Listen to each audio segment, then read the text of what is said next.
All right, and we're back for another episode of the Lakers Fast Break podcast. It's Gerald Glassford coming right back at you here from Lakers Fast Break, Pop Culture Cosmos, Inside Sports Fantasy Football, and Game Source. We truly appreciate everyone out there listening to all of our shows, and if you can, please give us a 5-star review on Apple Podcasts. Plus, if you can like, share, subscribe, follow, or do anything that you can to support us right here at the Lakers Fast Break, Pop Culture Cosmos, Basketball University on Medium, and the great folks at the Hoopheads Podcast Network, it is sincerely appreciated.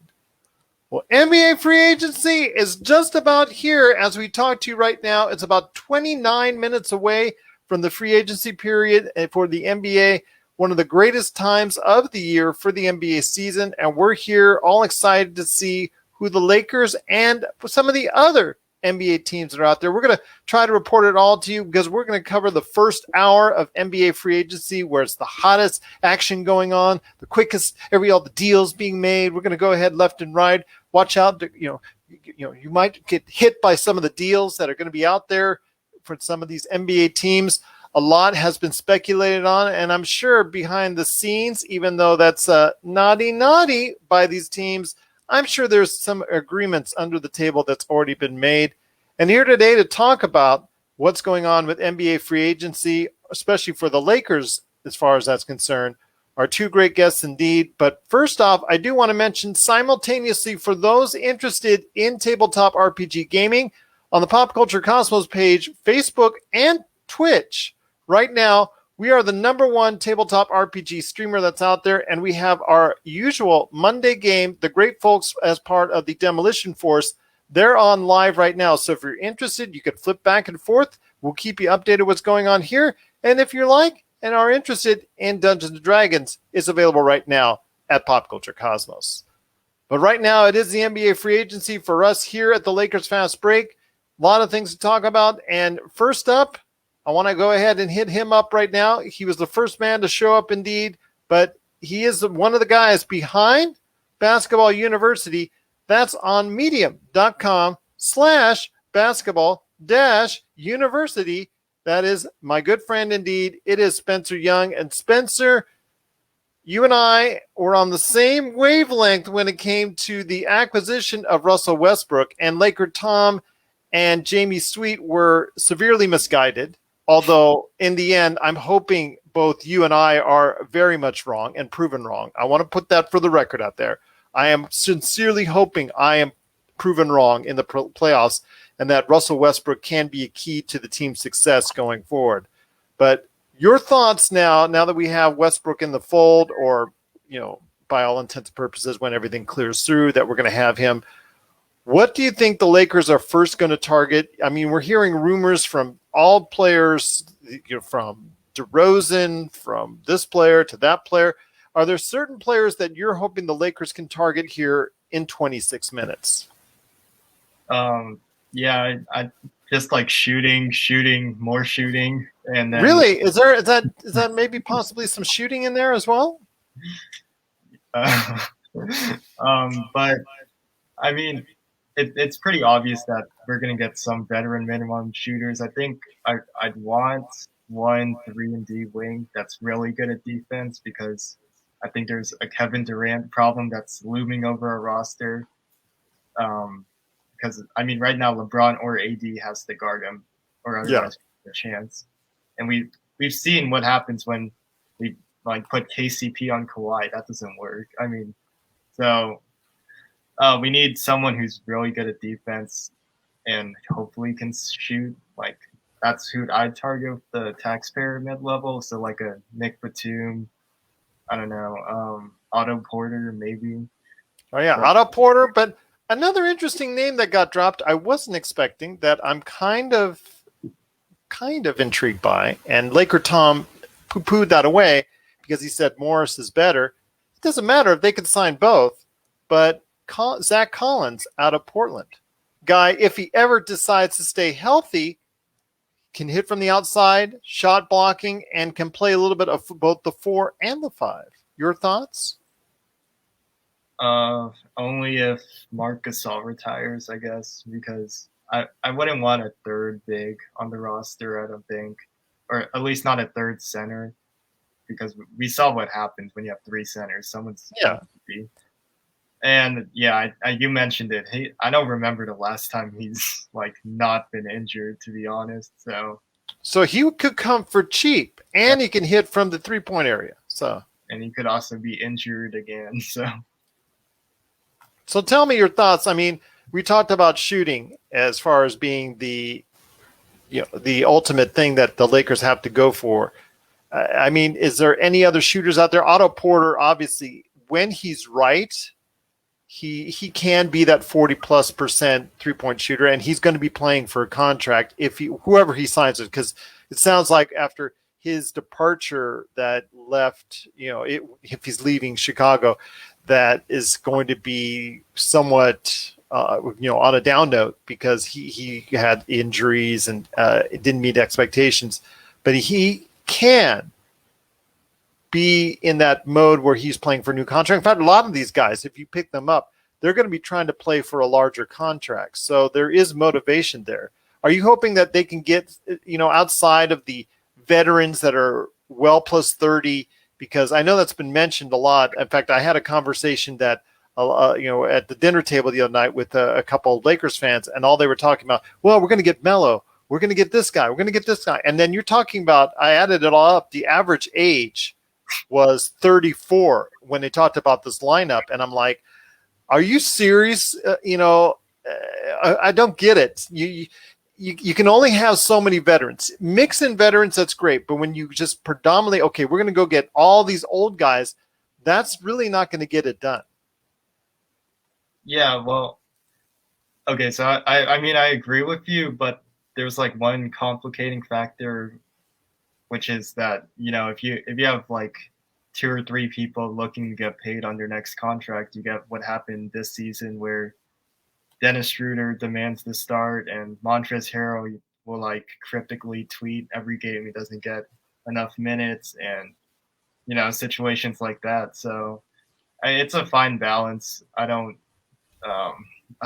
glad I'm not in Rob Pelinka's shoes, because I'm sure players like LeBron and Jared Dudley are asking for more, 34-year-olds, but the roster building would suggest you need more younger players. So we'll see, I guess. Is the pressure on Rob Pelinka? Because I'm beginning to think that that could be the case. I mean, yeah, because the pressure's on, because you traded for a clearly flawed asset, right? Russell Westbrook has a flaw that could undermine everything about your team. So the pressure is on to prove that he's going to build out a good roster around him.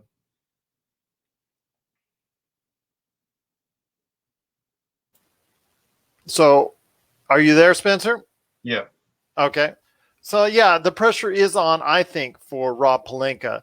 But it also could be on for a lot of other members, like, for instance, Frank Vogel. I mean, the seat, I don't think it's going to get super hot, but there's a chance that it could get warm with what's going on.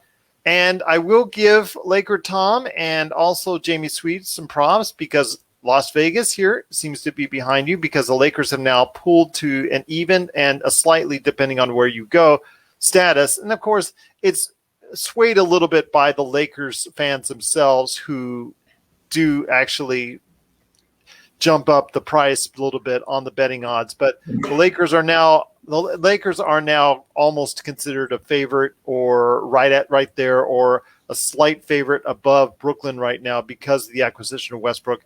And here today to talk about NBA free agency, and we'll go ahead and get you updates as we go along. He's a good man indeed. He is the mastermind behind Lakerholics.com. It is LakerTom. And LakerTom, great to have you here, my friend. I know our differences on Westbrook aside, this is right now is coming up to the point where we need to go ahead and build out the roster. We need to go ahead and get shooting. We need to get some type of consistency in the backups, but we don't have a lot of money to do that with. Yeah, but I think there's some things in our favor. For example, there are lots of players out there that are, it's not the free agency class that has 3 or 4 superstars on there. Although it might be, just depends what Kawhi decides to do. But I think the Lakers have a lot of opportunities. I think that shooters definitely are what we need. And when I step back and I look at the transaction for Russell Westbrook, my initial reaction is I was kind of shocked because I really was very high on Buddy Hield, and I thought that really made sense for the same reasons that you and Spencer basically didn't like the deal. I thought were negatives, but I sometimes almost react oppositely than you guys do when somebody does something so outlandish as a trade like that. Then I start to think about, well, what's the reasoning behind it? I think Rob Pelinka is too smart, and it's too serious a situation for him to have gone into that deal without a really clear alternative A plan and B plan for how to get the shooting. I think the A plan is Hield. The B plan might be Ellington and Patty Mills, for example. Two guys who both take 6 threes a game versus that's not as good as one guy who takes 10. But I think the big questions for the Lakers today are who are the other stars. I know there are people who still think that we're going to start Gasol at center. I think that's ridiculous. I think a guy who makes less than 1 3 per game is not a threat that's going to cause defenses to adjust. And I don't think you can go out there with LeBron, AD, and Russell, a center, and have just one guy be the shooter. So I think we have I think we have to go with AD starting at the 5. I'm sure that we're going to get some centers to back him up because he's not going to play heavy minutes at the 5. He'll play some at the 4 and he'll play good, but I think he'll start and close games out at the 5. And when you have that lineup with AD, LeBron, and Russ, you got to have 2 shooters on the court. It's that simple. And where do you get those 2 shooters?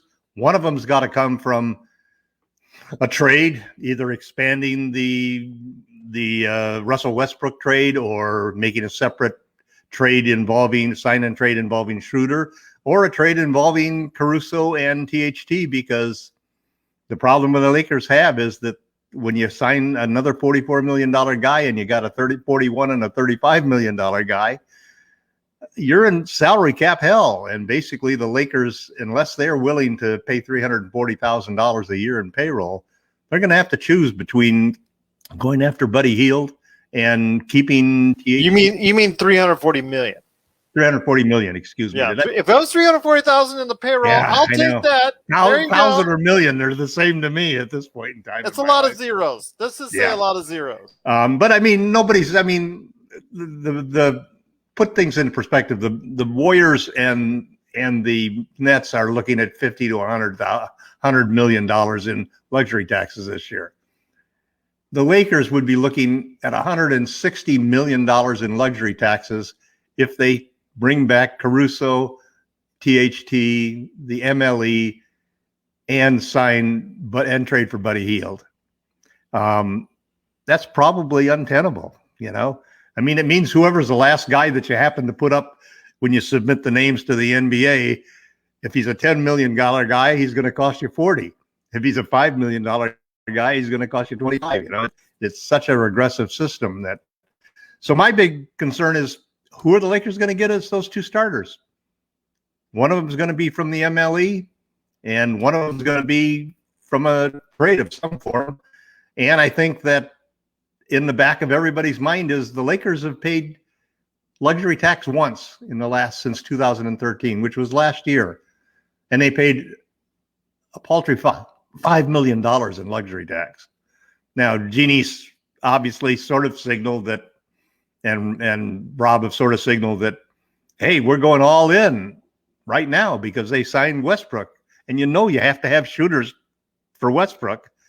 And we're not talking about, minimum shooters who take, make 1 3 a game or less than 1 a game. You're talking about getting somebody like Buddy Hield. So I have a lot of faith in the Lakers. I have a lot of faith in Rob Pelinka. But, we've all seen mistakes made before.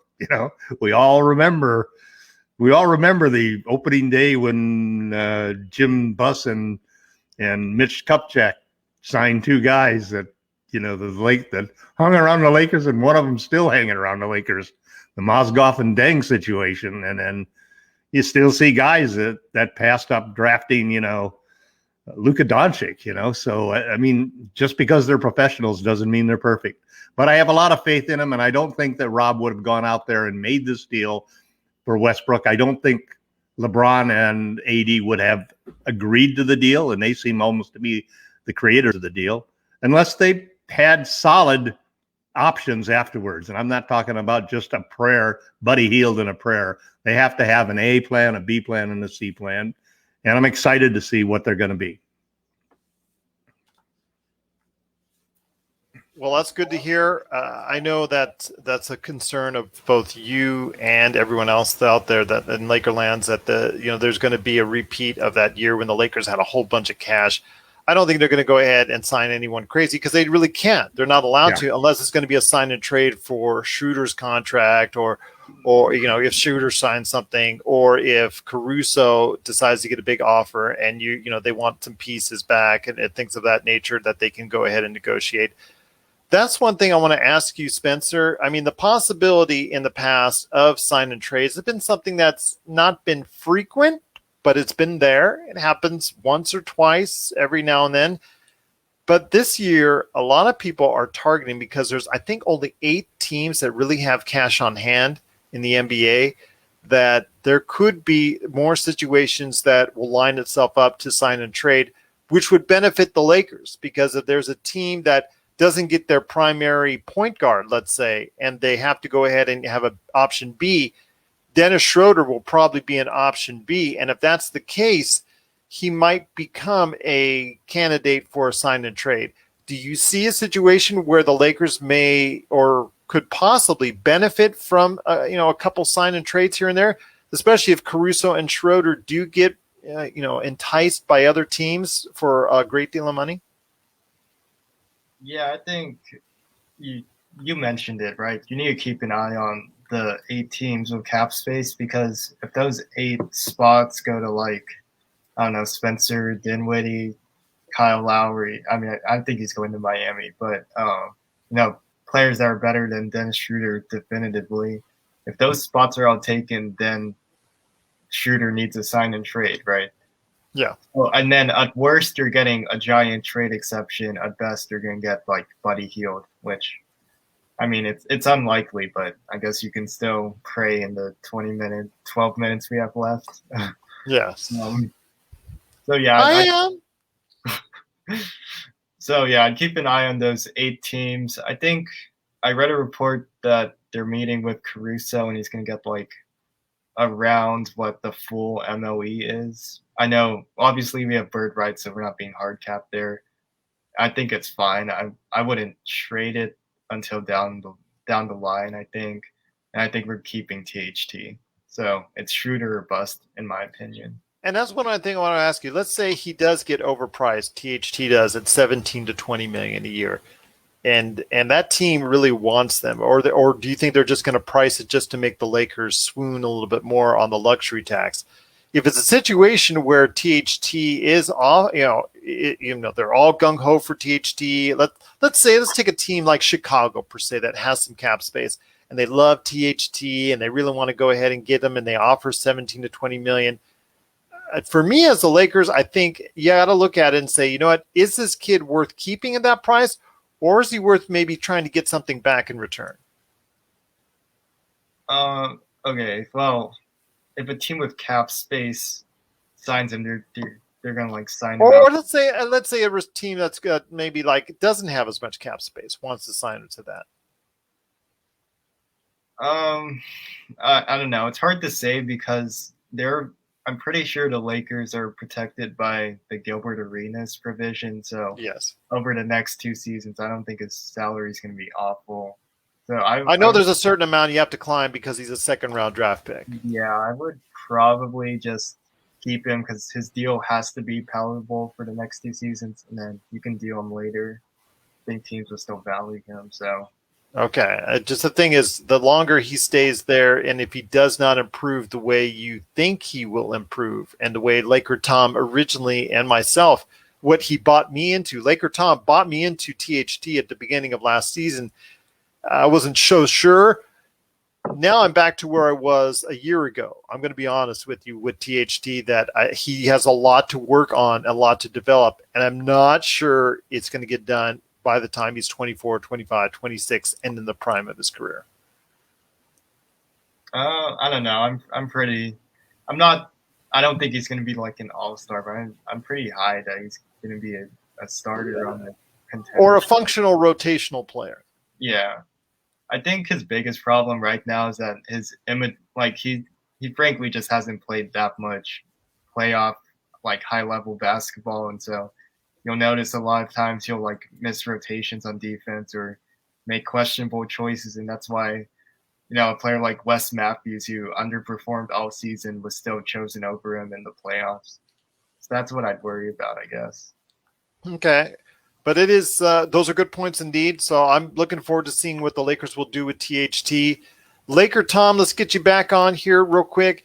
I mean, again, THT is someone that I don't think a lot of people are concerned that he's going to be leaving the Lakers unless the Lakers absolutely want him gone, or to see maybe for another valuable piece that's maybe a little bit more in the veteran range that they could possibly sign and trade for. But I think THT is here. He has to develop. He has to become a player that the Lakers can count on. And you saw the promise at the beginning of the last season. What do you think he can do, and what he needs to work on in order to get to that next level, to the point where we thought he would be? Because I could see even with you, and I could hear in your voice your disappointment at where his ultimately his progression ended up at the end of the last season.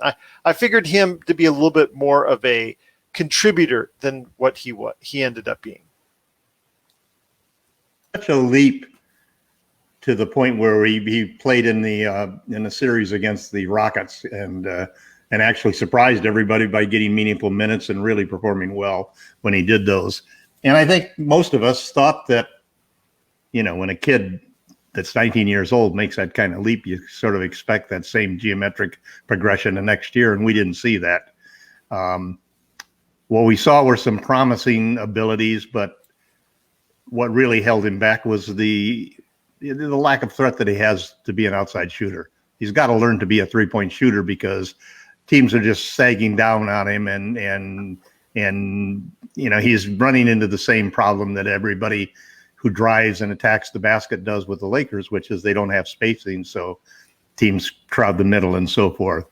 I think the big thing that everybody is missing when they talk about THT and they talk about Caruso is there's definitely a pathway for them to come back to the Lakers, because they're both players who contributed. I mean, you may say that THT's value is the future and Caruso's value is more the present, but that's a teeter-totter that could swing, in one season very easily, Very true. In THT's favor. I think what you're missing is that, I've read a lot of stuff about what's expected to be their salary. THT, people can give him 2 years at 10 and 2 years at max and come out with an $84 million offer for him. That's what I meant as far as averaging out per season. And the Lakers, and from the Lakers standpoint, they can accept that 10-10, 30-30, or they can turn around and balance, average it out at 20 a year, Yeah. But what everybody's missing out is it's not what they're going to pay. And both guys, I think, are really worth around $10 million on the marketplace. That's about what I see. All the estimates of projections of what their annual salary should be. Okay, so if you look at those two guys at $10 million, the problem is the luxury tax. Because when you make a decision whether you're going to keep THT or keep Caruso, you got to first factor in one thing. You got to factor in the money that you've got to set aside for all of those roster spots, because we only have 5 guys guaranteed, and you have to have 14 players on the team. So by the time you take $1.7 million for each one of those guys, And by the time you, let's say, throw in the MLE for $5.9 million, because we need that desperately to get another starter, then you're looking at, and then you look at adding Caruso, bringing Caruso back or bringing THT back, you're talking about at least a 3 or 4 times penalty. So that means you're talking about, you want to bring Alex back at $30 million? You want to bring Caruso back at $30 million? I mean, it distorts everybody. Do you want to sign Heald at $60 million? Because that's what you're looking at after you've got a big 3 superstar, where the average pay of those guys is $120 million just in 3 guys. It's the salary cap in 3 guys. So these decisions about who's going to come back, I think you got to fill out the roster spots to get to 14. That's 9 spots times $1.7 million. So you're talking $15 million there. Then you've got to get some shooters. And we're not talking about, you want some minimum shooters, but you better get somebody who is better than a minimum better shooter. You put him, and I think that's more important than Caruso or THT. Now, once you get that shooter and you got the MLE covered, then the question is, how valuable is, it's really not a question of how valuable or what potential THT has or how valuable Caruso is. It's more a consideration of, where do you draw the line on even though the guy has great value, are you going to pay $30 million for Alex Caruso? Are you going to pay $30 million for THT, who might not even, like Gerald says, might not even be a starter for a couple of years? And on this team, maybe never. So that's the dilemma that I see the Lakers facing. That's why all of the arguments about Caruso and so forth, those all are going to get determined by what else the Lakers prioritize, and shooting comes before them. So by the time you take the minimum amount that they could pay for veterans and you add in the MLE, you're definitely in the area where you're going to pay $40 million to sign Dennis and $40 million to sign Alex or Dallin. That's the real dilemma that's facing the Lakers. And it colors everything that we should be thinking about as we move forward. Because we have no evidence that the Lakers are willing to pay. I mean, we're talking about, if you keep Caruso and you're talking over $50 million in taxes if they keep Caruso and THT. And even if they don't keep them and they got Heald, you're talking $80 million in taxes. Now, $50 million and $80 million is in the same ballpark as the Nets and the Dubs are going to pay now. Are the Lakers really willing and able to go over that? I hope they are. That would be the biggest plus of the whole night, is the Lakers coming out and saying, we're going to spend $170, $180 million in salary. We're going to accept $150, $160 million in tax. And we're going to put a team out there that we say is absolutely the best team that we could put out there. That would be great news, and it's Genie's money. Thank God for the big television contract. But I think that they're going to draw the line somewhere below that. I think they'll go as far as 75, 80 million, $80 million in taxes that it would take to get Buddy Heald in, and maybe a little bit more to get Alex back. THT, I think you got to give him up. Well, we'll see what happens indeed, my friend, but it is right now coming on 10 seconds left before the start of NBA free agency. We're here right now as the Lakers Fast Break. We do want to thank you so much for joining us. If you want to leave your comments, please, Facebook, Lakers Fast Break. We're live right now. We're also live on Lakerholics, the group on Facebook. We're also live on Lakerholics.com. We're also live all over on several groups on Facebook. So please join us. Please share us your comments, your thoughts as we go along. We're going to be reporting what we can over the next hour in free agency, but it is now live. It is now free agency right now. It is 3:00. So, Pacific time. It is 6:00 Eastern time. And so free agency has officially begun. We're looking forward to seeing all the action. And, the first transaction is the Lakers getting Timofey. No, I'm just kidding. I'm kidding out there. No, they did not bring back Timofey Mozgov. Luol Deng? No, not Luol Deng. No. I had Spencer looking there for a second, but Lonzo Ball has agreed to a deal with the Bulls. That's correct. Right there for you. Great I reporting. want to see right a two-way trade. I want to see a two-way trade of Lonzo going to the Hornets.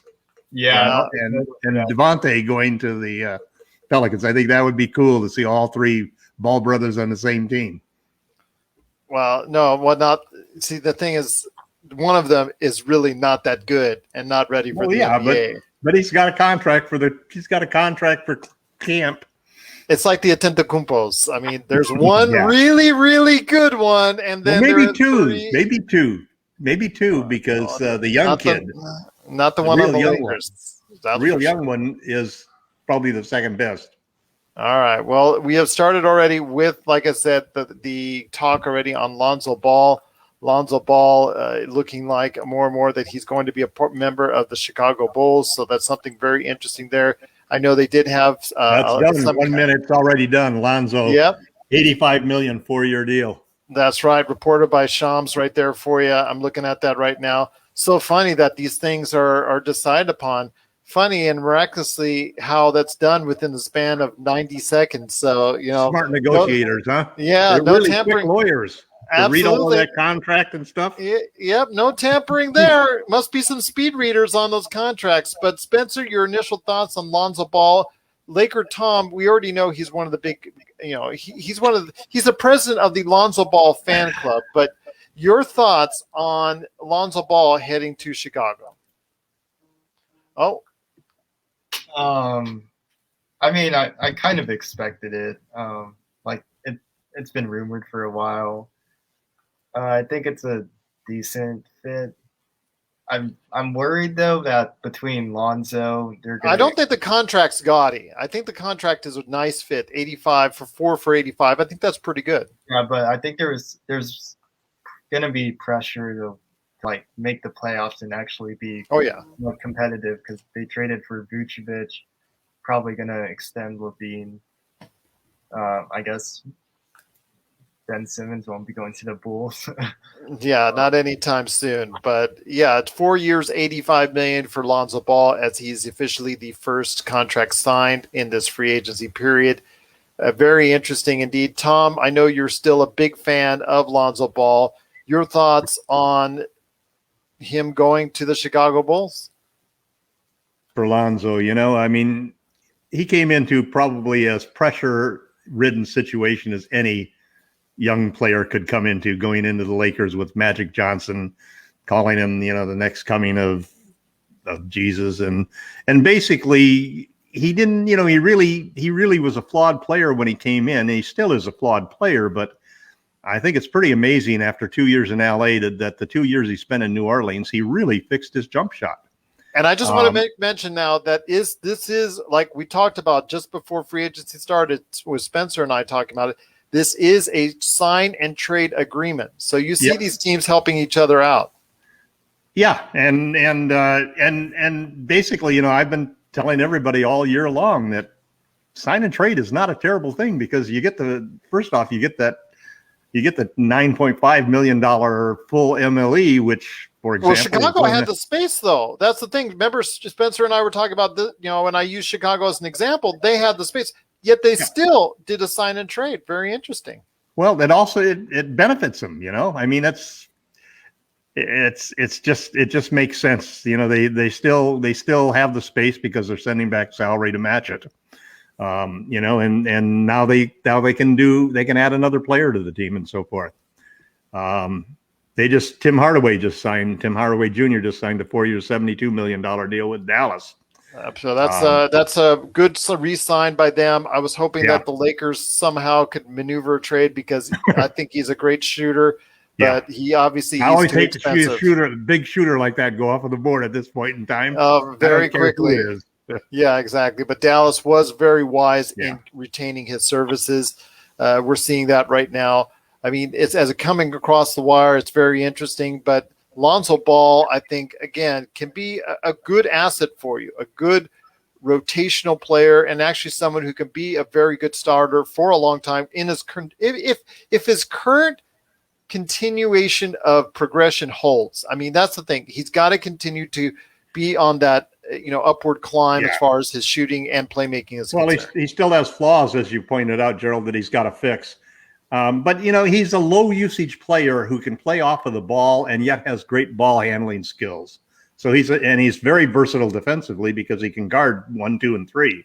Yeah. So they get a player that's perfect for a team that is. I mean, Zach's going to have the ball in his hands. I mean, that's really what it's all about. And so you want a guy who can get the ball to him, who can, let's say, hit the open shot if Zach gives the ball up, and who can play D, take on the tougher defender so Zach doesn't have to guard him. I think it's and if you want to run, which I think they do, it's perfect. And they've got a stretch 5 now in Vooch, so it's a good move by them. I think it makes all the sense in the world. And I'm really happy for Lonzo. It's a big market, and they should be pretty good. They've still got that cap space. So the Bulls are coming back. I want to go ahead and give everybody an update right now. According to Shams Charania of The Athletic, the latest news he's been given on his Twitter is that 5-time NBA All-Star Jimmy Butler is expected to agree to a maximum contract extension with the Miami Heat when the league year opens up on August 6th. So that's something to look at there. For an older player like that, offering him the maximum is kind of maybe a risky move, but we'll see what happens on the back end of that contract. It's worked out so far for a couple other players, namely Chris Paul. So we'll see what happens there. Boban Marinovic, a favorite out there, just such a great guy and a great teammate to everyone out there. So Boban Marinovic, he's just. You just root for the guy because he just is such a great guy to get along with, and him and Tobias Harris, they get along so well. But he is re-signing with the Dallas Mavericks, who immediately also re-signed Tim Hardaway Jr. for a 4-year, $72 million deal. No terms were discussed or released on Boban's new contract, but Mike Conley Jr. has also signed a 3-year, $68 million deal to return to the Utah Jazz. I want to get your thoughts on this, Spencer, real quick. He is an older player, but he was a nice piece. He had a nice bounce-back year last season. 3 years, $68 million. We're not sure if the last year's guaranteed or not because it didn't report that part of it. You can always find out that stuff later on, but 3 years, $68 million. Does that seem like a right price for Mike Conley right now? Yeah, because I thought it was a discount. I was counting on like the 3 years, 75. No, it's Laker news. Oh, here we go. Okay, but before we go ahead to Lakers news, go ahead and finish your statement on Mike Conley. Yeah, I think 3 years, 68 is a good deal. I mean, what if you got Kyle Lowry for 3 years, 68? You'd say that's a great deal too, right? He's just another one of those veteran point guards who's doing really well late in his career. And just to let everybody know, the Butler max contract that's supposed to be okayed as of August 6th will be in the range of 4 years, $184 million. Maybe a little bit of a bargain there. I'm kidding when I say that, but we'll see what happens on the back end of that contract. The Chicago Bulls are sending Tomas Satoransky, Garrett Temple, and a second-round pick to New Orleans for Lonzo Ball, who is signing that $85 million contract to the Bulls. I think Tomas Satoransky is a good, and Garrett Temple are very good rotational players. I'm really thinking that maybe New Orleans tried to go ahead and do what they can to salvage whatever best things they can. So there you go right there on that one. But LakerTom, you have some news for us on the Lakers front? Well, there is a report that Schroeder has signed a 4-year, $85 million contract with the Nets. Okay. But it's kind of funny. There's also other stuff that Shams hasn't announced it. It was announced. It was attributed to Shams, but I don't see it on Shams' website. No, and I don't see it right now on his Twitter. So I'm refreshing it as fast as I can. Same thing with Woj. I've got those two up right now. Free agent forward JaMychal Green has agreed to a 2-year, $17 million deal to return to the Denver Nuggets. I think he's a solid rotational player that puts out size and can also hit the three-pointer. So someone that the Lakers could definitely use, but unfortunately he's off the market at this point in time. But I think that's a very solid deal for 2 years, $17 million right there for you. Includes a player option in year 2. So if he does real well, he'll probably buy out of that contract and go into the free agency market after, for year 2, but we'll see what happens there. Kind of gives that buffer when it's that player option on the second year instead of the team option. So I don't see anything yet that's reported on Dennis Schroeder. So we'll see what happens there. I did not know Brooklyn had that kind of money to go ahead and throw that around. But that may be a false report. Yeah, so I'm going to go ahead and say that's a false report right now. But Alec Burks, someone who I was hoping the Lakers would target, has agreed to a 3-year, $30 million contract to stay with the New York Knicks, who do have a ton of cap space, although it's going to start shrinking up here probably in a little bit. But I think that's a solid return. Alec Burks did prove once when he stayed healthy and on the court that he could go ahead and be able to contribute well for the New York Knicks. Although one of my favorites, Emmanuel Quickley, is going to still find it hard to get some playing time with all the draft choices and all that, especially if they re-sign Derrick Rose. But here today also as well to talk about the free agency that's going on is a good man indeed. He is returning to us in the shadows, but he is here indeed. It is a good man, Mr. Sean Grice, a.k.a. Magicman. Great to have you here. I think he's having a little bit of difficulty because he's frozen in time. Magicman, just let me know when you're on, and I could go ahead and get you on right here. So we'll try to get him on as best we can. So Nerlens Noel's, was that what you said, Spencer? Did Nerlens Noel? He's back. Go ahead. He's back with the Knicks. I think it was 3 years, 32. 3 years and 32? That's a lot for a center, man. Adrian Wojnarowski did report that's 3 years, $32 million. It is not the $70 million plus deal that he was once offered that he turned down. But yes, I will still say it's a pretty hefty deal for $10 million for a center that's supposed to anchor your defense, which he did very well. Free agent restricted free agent Jared Allen has agreed to a 5-year, $100 million contract to stay with the Cleveland Cavaliers. That's going to provide an interesting dynamic with him, and also as well the third draft pick, going there right there for you, Mobley out of USC. But he is here, and he's not frozen. It is Sean Grice, a.k.a. Magicman. Sean, can you hear me? Can you hear me, Sean? Are you? Sean, we lost Sean again, all the way from Canada. But it is the Lakers Fast Break. Once again, it is our coverage of NBA free agency. It's going in the first hour very well. The money is starting to fly all around the place. Let me ask you this, Tom. Jared Allen, a nice center, got obviously very athletic. It's trying to shoot a little bit from the outside on the wing, as I've seen him try to from both Cleveland and Brooklyn. But 5 years, $100 million. You talked about maybe overpricing yourself on Nerlens Noel. Did Cleveland do the same with Jared Allen? No, I actually think that both of those are fairly good deals. $20 million is $20 million a year for a quality young center. I think makes a lot of sense. I thought Noel. I was really happy to see Nerlens get that kind of money because generally, if you're not he's a defensive player. He may be the best overall defensive center in the league, assuming that you don't consider Anthony Davis a center, because he's able to both protect the rim and defend on the perimeter. He can guard guys 1 to 5, and he's really good at it. I mean, it's hard for guys to get when he challenges a jump shot. It makes them either arc that shot a lot or get it blocked. So he's a guy that unlike a lot of guys in the league like JaVale McGee, can't be played off of the floor defensively. So to see him get the $10 million is a recognition of the value that he brings as a rim protector because I think he only plays like 20, 23, 24 minutes a game or something like that. So it's not like he's getting the huge numbers in stocks that he gets in steals and blocks, just because he's playing 40 minutes a game. So, well, we just got another signing. For the Knicks, I think that was a smart move by the Knicks they had a lot of money, but I think that was a good use of it to give a good raise to Nerlens.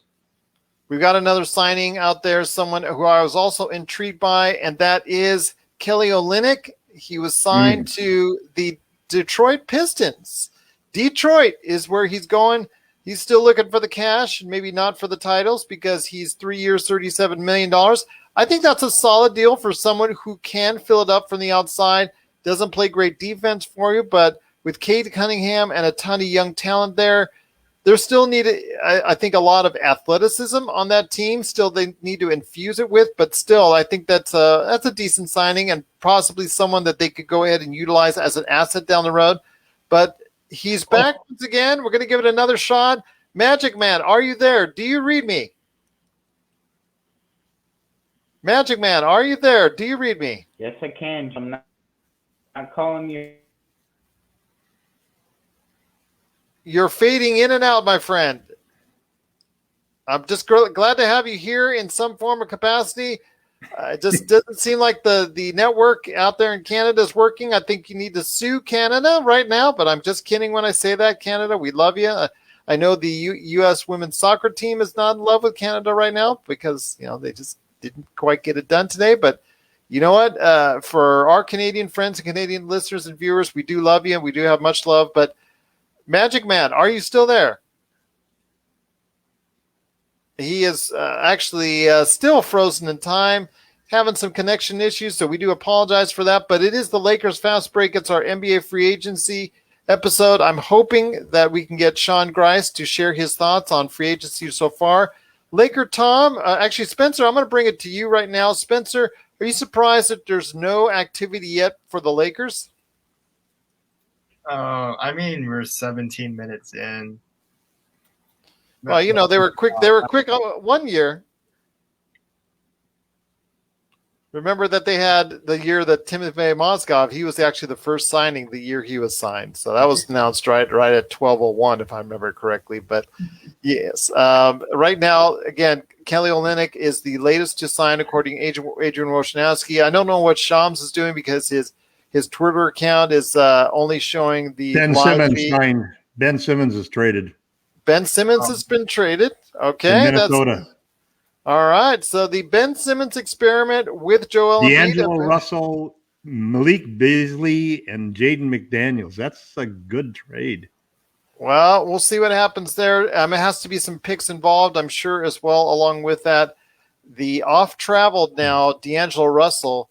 Everybody remembers him when he was drafted by the Lakers, and I still, to this day, I'm saddened that we still didn't get, someone else, because I probably would have worked out a little bit better for the team. But Spencer, your thoughts on the Ben Simmons trade to Minnesota? I think that's a clear message that Ben Simmons needs to get some things right in his career as far as working on his shot, his free throw shot, and his confidence, because sending him to Minnesota, I think, is a clear, hard message on what Philadelphia thinks of him right now. Yeah, well, so they've been negotiating with the Timberwolves for a while, and I know Minnesota put out that they wouldn't trade D'Angelo Russell no matter what. Obviously, I just want to mention though, we talked about Mike Conley. I just want to mention Mike Conley did sign to a 3-year, $72.5 million contract. I think we said in the 60s, Sham said, but the latest update is Adrian said 3 years, $72.5 million to stay with the Jazz. Just want to make sure. But back to you, Spencer. Your thoughts? So obviously Minnesota did have switched their stance on D'Angelo Russell. I think you said the third player is Jaden McDaniels, right? Yep. Yeah, he has a lot of potential. I'm sure there's some draft picks as well that are going to go in the deal. Yeah, it's supposed to be at least 4 picks and 3 swaps. Well, we'll see what happens. That was the criteria. We'll see what happens. That I haven't seen it reported yet by Adrian Wojnarowski, so I want to make sure that's still tenuous right now. It was reported by Shams. It was reported by Shams? Okay, because Shams, it's not coming up for me outside of the live feed I'm seeing. But if you're watching right there, okay, there you go. It was Shams. Okay, there's Shams right now, so okay. But again, it seems to be a good trade out there for if that's the case. So we'll talk more about the Ben Simmons trade coming up here in a minute. But Spencer, I want to throw it back to you real quick in regards to what these names are starting to come off the board right now. And some of them are decent names, some of them are good rotation players. right now. That's what we're seeing. But we're starting to whittle down as far as some of the cap space for some of these teams, like the Dallases, like the New Yorks, like the Chicagos, that had some cap space. As these teams run out with cap space, what does that do for the free agents who expected to get paid that we haven't seen yet sign, like Dennis Schroeder and some others? Well, I mean, I guess the Knicks had like more than just max cap space, so they had like 40 to 50, if I'm not mistaken. Atlanta, I think, had some cap space too. Oh, actually, Atlanta. There's a report that they're not likely to match like a huge offer for John Collins, so I'm expecting those offers to come in. Yeah, I read another report that Schroeder and his agent weren't necessarily working with the Lakers on a sign and trade yet, which isn't surprising, but anti-tampering statement. The Knicks are down to just 17 million, so they can't sign Dennis for what he wants. Well, we'll see what happens there, but it's something that again, I don't see it yet on Shams. You said it's listed on Shams. Is that correct? Yeah. Okay. So I wasn't on his site, but it was a tweet from him. Okay. All right. So right now that's reported by Shams, there you go. But I still don't see that yet reported on Shams' Twitter. I don't see the Ben Simmons trade. Yeah. I don't see that as of yet, but okay. Right now, we're still waiting to what's going on. It is, again, the Lakers Fast Break, the free agency special. I'm still doing the best I can to try and confirm that Ben Simmons trade has gone through. I still have not seen that yet as far as any confirmation on that. So we'll kind of put that as a tenuous thing right now until we get full confirmation, because I think by now I would have seen a report on Adrian Wojnarowski's as well. So we'll keep an eye out on that. There seems to be a little bit of a lull in activity, but right now the cap, according to sources from Shams Charania, is going to be set right around $112,414,000 cap and $136,606,000 tax line. The cap tax for 2022-2023 is $119 and $145 million, with a cap level about $4 million higher than previous projections. So that's very interesting right there. So a little bit more room for some of these teams that are right on the cut line. So I want to ask you, Tom, does that change a little bit of thinking for the Lakers, that they maybe can spend a little bit more than what they thought? I think the expectations were 112 for the cap and 136.6 for the tax line. So I don't think that affects it at all. It's interesting that we've seen the money go off of the table real quick. I mean, as you said earlier, there were only 8 teams that had enough cap space to go out and sign Dennis. And I haven't been watching exactly the individual numbers of the teams, but it's pretty obvious that what's happening right now is that there's more players out there than there are money, and the players are taking the money quickly, and they're getting paid a lot, which means the teams are reacting that way too. The teams want to lock up the players that they can get, and the players want to lock up the money as quick as they can. And it appears now that we're hitting this little lull after all of the original quick activity, and in the first 20 minutes, and the last few minutes have been pretty slow. Well, we'll see what happens there. And I'm still trying to get a confirmation on the Ben Simmons trade. I don't see anybody or ESPN reporting that as a fact right now. So I want to get a confirmation on that before I say that that whole trade is going to go through. Otherwise, it may just be speculation on Ben Simmons. But here again, to try and get him again on the scene is Magicman. Sean Grice, can you hear me, my friend? Do we still have you here? Can you guys hear me? Yes, barely making you out there, my friend. How are things going so far for you in NBA free agency?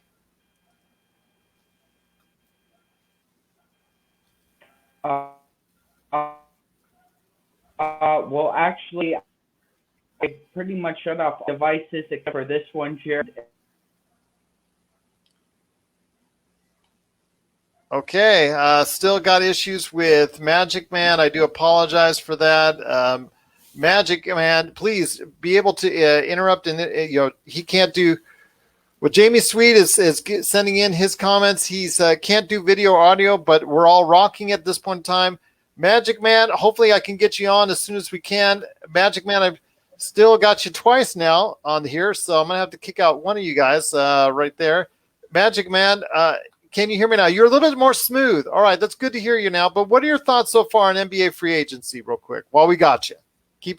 Praying that I've hold you on. Yeah, me too, Gerald. Well, if you guys want to update me on some of the bigger signings, because before I came on here, I decided to take a shower and pretty much shut off every other device I have so I can initiate a great connection with you. So why don't you tell me what's going on right now? Okay, well, there is an unconfirmed trade right now. That was a bad call by me. Yes, that was a bad call by you then. It was a phony Shams account. Yes, the phony. Yes, wouldn't you know? Only LakerTom follows phony Shams accounts. So there you go. And Bubble Woj. He probably follows Bubble Woj indeed. Although Bubble Woj is very funny. But for me, I will say this right now. We're going to go right now into Tim Hardaway has signed with Dallas for $74 million for 4 years. Mike Conley for 3 years, $72.5 million. Kelly with the Utah Jazz re-signing there. Kelly Olynyk has signed a 3-year, $37 million deal with the Detroit Pistons. Jared Allen has signed a 5-year, $100 million contract to stay with the Cleveland Cavaliers. Nerlens Noel is returning to the New York Knicks on a 3-year, $32 million contract. Alec Burks is a lot, and you see the theme, everyone out there, staying with their own team. Lonzo Ball is the big mover, and I'll get to him in a sec. Alec Burks has agreed to a 3-year, $30 million contract to stay with the New York Knicks. JaMychal Green is staying with the Nuggets for 2 years, $17 million, with the second-year option being a player option. The Chicago Bulls are sending Tomas Satoransky, Garrett Temple, and a second-round pick to New Orleans for Lonzo Ball, who is signing a 4-year, $85 million contract with the Bulls. Jimmy Butler with the Miami Heat is expected to sign a max contract, 4 years, $184 million. That's going to be going in effect as of August the 6th. Boban Marinovic is re-signing with the Dallas Mavericks there's no terms that were announced. Mike Conley Jr. has signed again, like I said, for excess of $70 million for 3 years. Tim Hardaway signed again for 4 years, $72 million. So that's pretty much got you up to speed right there, my friend. A lot of players that are signing with their teams that they are currently on already. Yeah, it doesn't sound like too many rock the boat moves so far, Gerald. So if kind of looking at the Mavericks here, and there were rumors of the Goran Dragic, but I don't see any cap space for them anymore. I think pretty much locking Tim Hardaway up, and I believe you said they re-signed Boban, so they pretty much have eaten up all their cap space. That's true, and then you got to also remember Kyle Lowry was, in many rumors headed to Miami. So we'll see if Miami's going to put out the big money for him, and if that's the case, Goran Dragic was signed to the $19 million contract, re-signed just before free agency started as a possible sign and trade to. Now it was, it could have been to Dallas. Now it looks like he'll head to Toronto if Kyle Lowry signs with Miami as part of a sign and trade there. I want to update everyone on what Jamie Sweet is saying because he can unfortunately not join us with his wonderful voice and video right now. He says Ball is a great fit for the Bulls. Conley is back to the Jazz. It's no surprise. Smart move by as far as the Allen signing makes him think that the at LNJ is on the move. Smart move by the Mavs. Let me see. You forgot to mention that Doug Christie was named to the coaching staff of the Kings. I think I'll forget that one. Gerald Glassford, favorite coach, is on the Christie hot seat. Well, I'm not losing any sleep there. So we'll see what happens. But again, it is Lakers fast break, NBA free agency. Again, Sean, so great to have you here. Sean Grice, Spencer Young, LakerTom, Spencer, I hit it back to you. Are you getting any updates on anything out there that is on a true Sham Sharania account and also as well a true Adrian Wojnarowski account? Although Bubble Woj right now would probably be very interesting. I guess if you value Chris Haynes as a source, then yes, I do. Okay, Will Barton's back in Denver on 2 years, 32, and Cameron Payne is back with the Suns on 3 years, 19. 3 years, And that's a 19 great million. deal. 3 years at 19 for campaign. Yeah, that is a great deal Oh. for campaign. 3 years, 19 million. That is excellent campaign. Sorry for saying it, but campaign. That's a excellent deal for campaign. 3 years, 19 million, if that's the case. And Will Barton, a solid return for the Denver Nuggets. And you're seeing again a theme that maybe the money is drying up as far as going to other teams. So that's why teams are re-signing their own players. So that's very interesting. But yes, I think that's a great deal. But I think you could have gotten more if you'd been a little bit more patient campaign. But I really think that's a great deal for the Suns, who are looking to go ahead and structure a deal to re-sign Chris Paul. And that's one thing I want to ask you. Chris Paul opted out just before free agency started, opted out of his $44 million final year of his contract. It is much speculated on that he might sign for as much as 3 years and $90 million. Your thoughts on the possibility that that could happen for the Phoenix Suns, and does that make them right there at the top with the Lakers if they do so?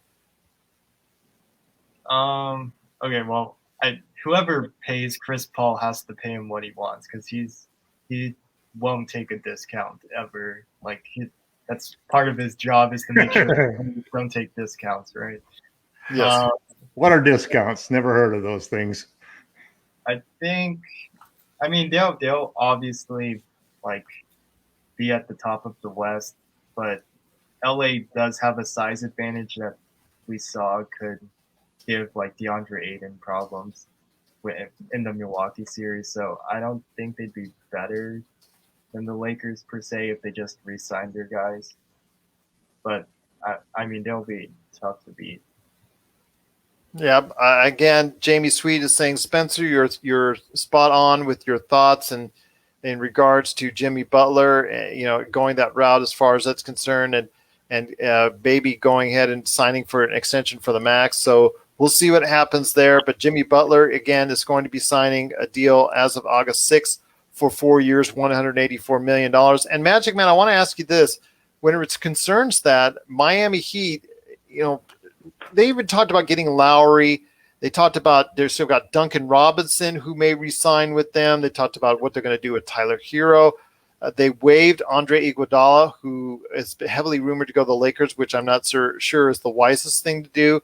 Again, making this team even older is not exactly the greatest thing, because you're already going to go ahead. You're going to sign old ring chasers.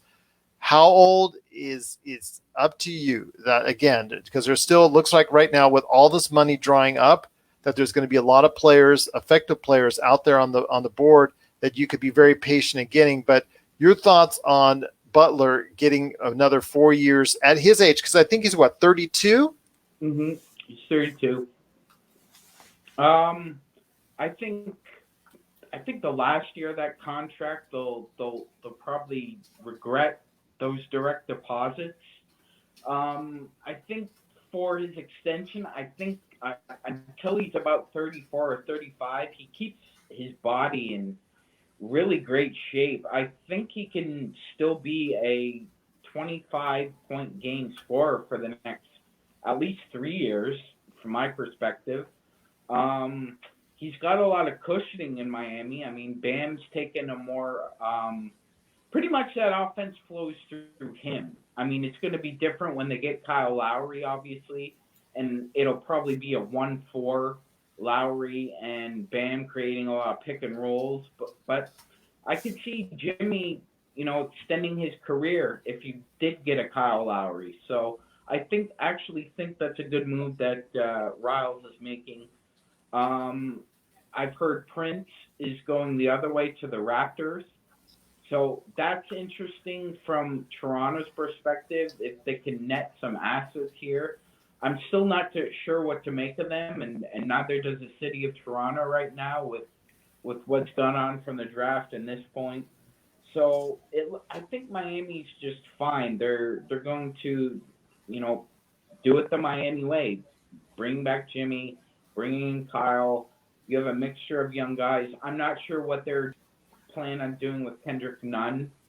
I mean, what do you do with him? Do you renounce him and then re-sign him, like you're going to do with Duncan Robinson?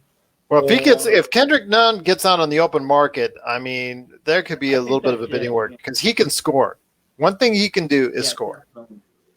Definitely, Gerald. I agree. I think, if you're bringing Kyle Lowry, you're pretty much signaling to Kendrick Nunn and his people that, go on the open market and see what you can get.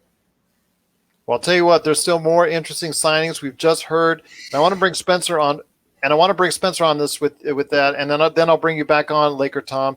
And that is TJ McConnell, someone who we actually kind of looked up to, and even though he isn't a great three-point shooter, just great defensively, obviously gets a lot of steals. He's one of the highest steals rate in the NBA. He just signed 4 years, $32.5 million for Indiana, which, I mean, at $8 million a year, not too bad. Not too bad. I just committing to that kind of money for that many years for a player that doesn't even average double digits. Is that kind of maybe a little bit of a hard choice? Yeah, I mean, he's a backup point guard. I mean, I'm not mad at like $8 million per year for probably like one of, if not the best backup point guard in the NBA. But 4 years, I mean, he's not going to start as long as Malcolm Brogdon and Karis LeVert are there. So I guess there's like limited upside on the deal. Yeah. Well, we'll see what happens there. But yeah, it's a 4 years, $35.2 million deal. So basically just under $9 million a year. So I don't know. I mean, to commit to someone, like you said, as a backup, he's going to be your backup point guard for the next 4 years, or he could be utilized in a trade. But yeah, you're paying a backup point guard pretty much close to $9 million. Is that a good deal for Indiana? I know it's a good deal for TJ McConnell. Makes you wonder whether they are trading Malcolm Brogdon. Yeah.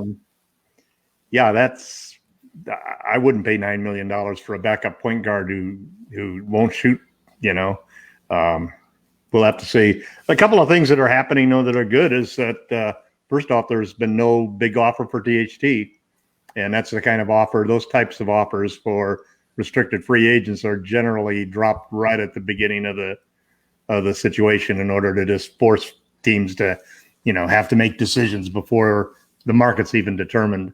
And then secondly, the money dumping and no hints or anything about Schroeder, I think has to be looked at as good news from the Lakers. Once again, it is the Lakers Fast Break. It's our NBA free agency special. Thank you so much to Jamie Sweet for his great comments on the chat board.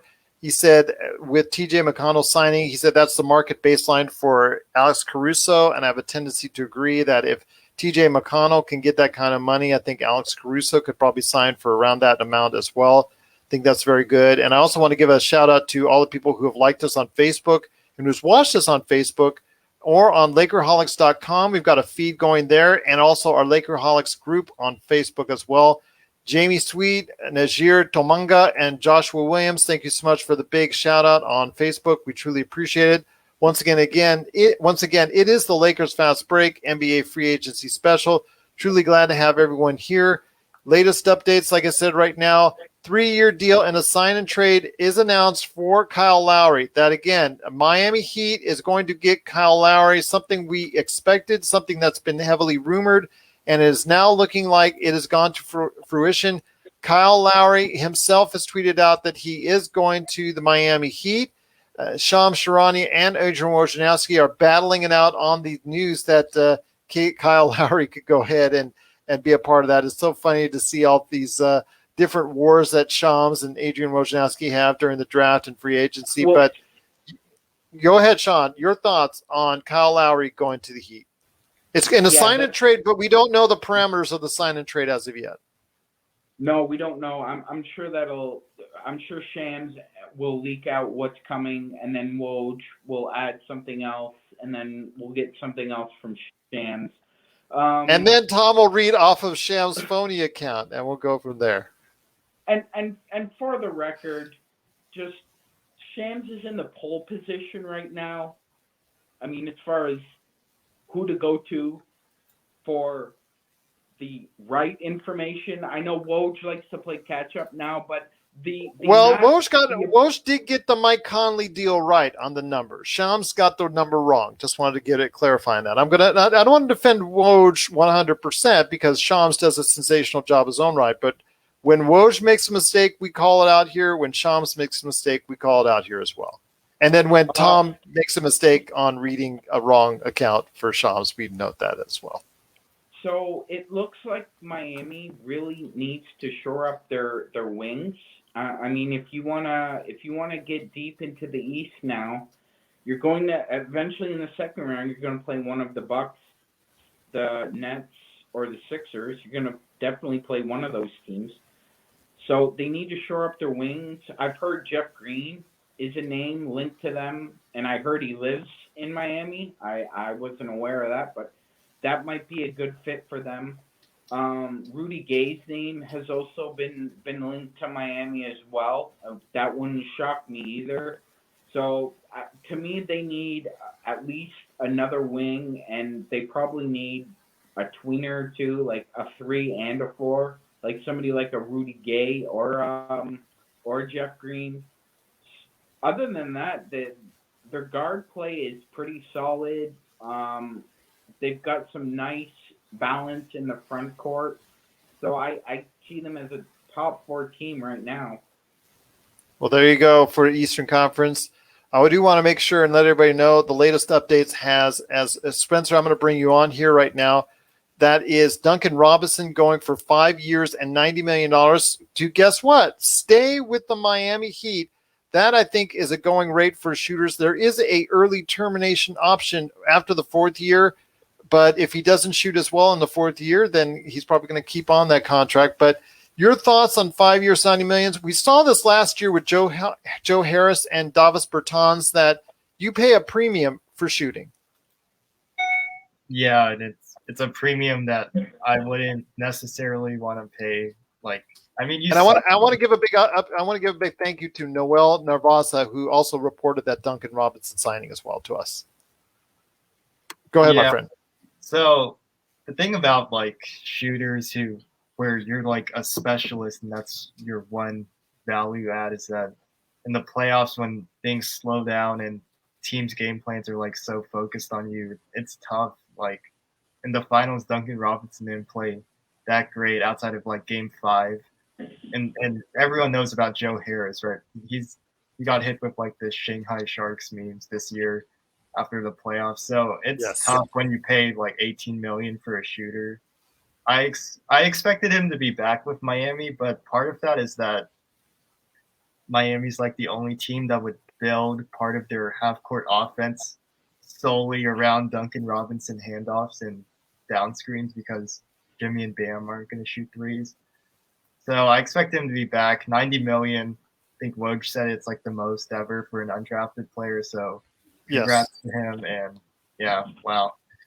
Wow, indeed. Shooting is going to be so expensive. Agreed, my friend. But I do want to bring in LakerTom. And before LakerTom comes on the air right now, I do want to go ahead and give everybody an update.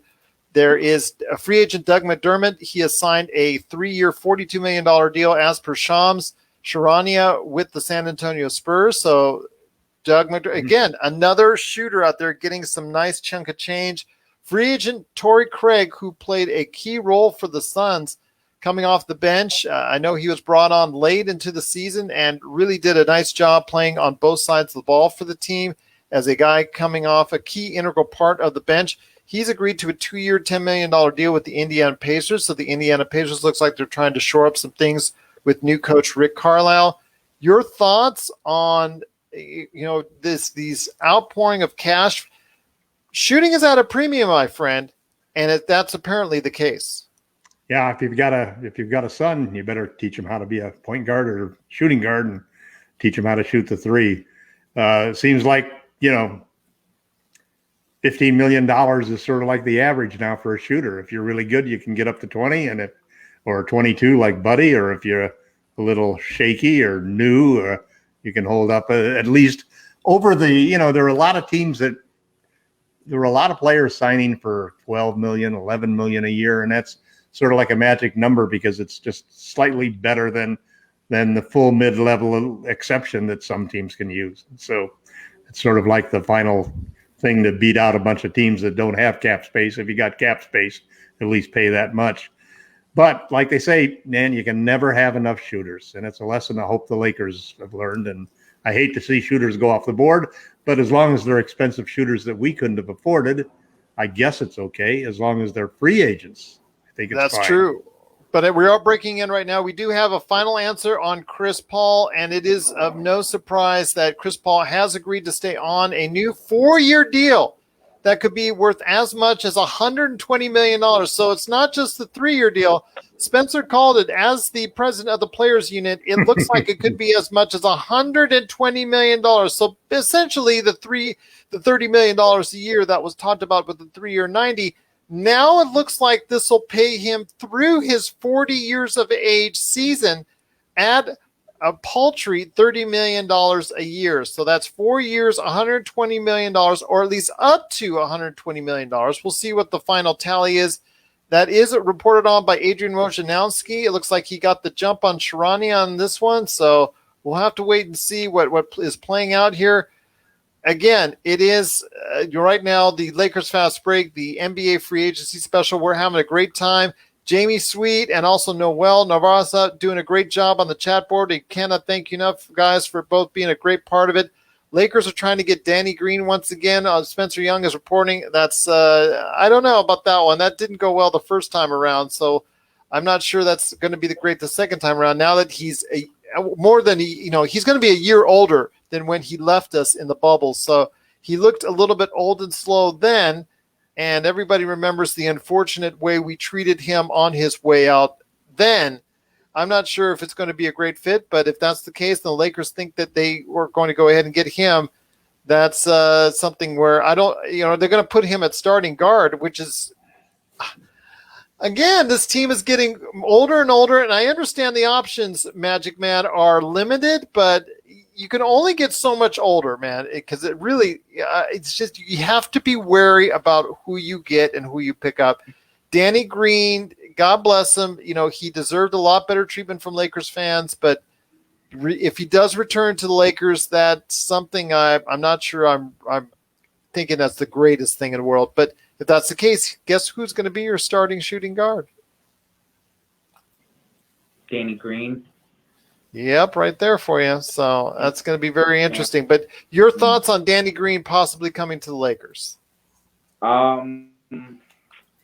If they're trying to bring some of the band back together, I think that's great. If you want to bring Dwight back and he plays the same role he did, you just rebound, roll, and run, I think that'll work out in our favor off the bench, especially with a guy like Russ at point guard. So that's fine.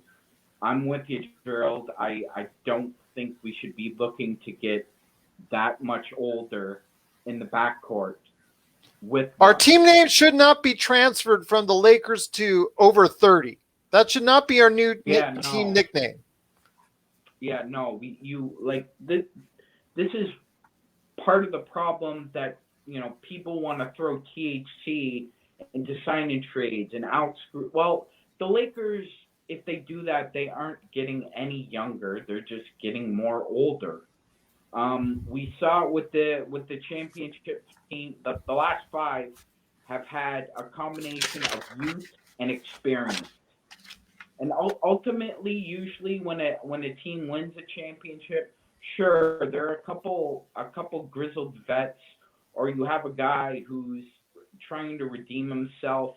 But for the most part, you have a savvy group of vets and youth. And that's what the Lakers need a little bit in free agency, Gerald. I'm with you. It's let's not go the Golden Girls route. Well, it's seemingly Jamie Sweet wants to bring back the Golden Girls because He is very excited about Danny Green possibly coming back to the Lakers.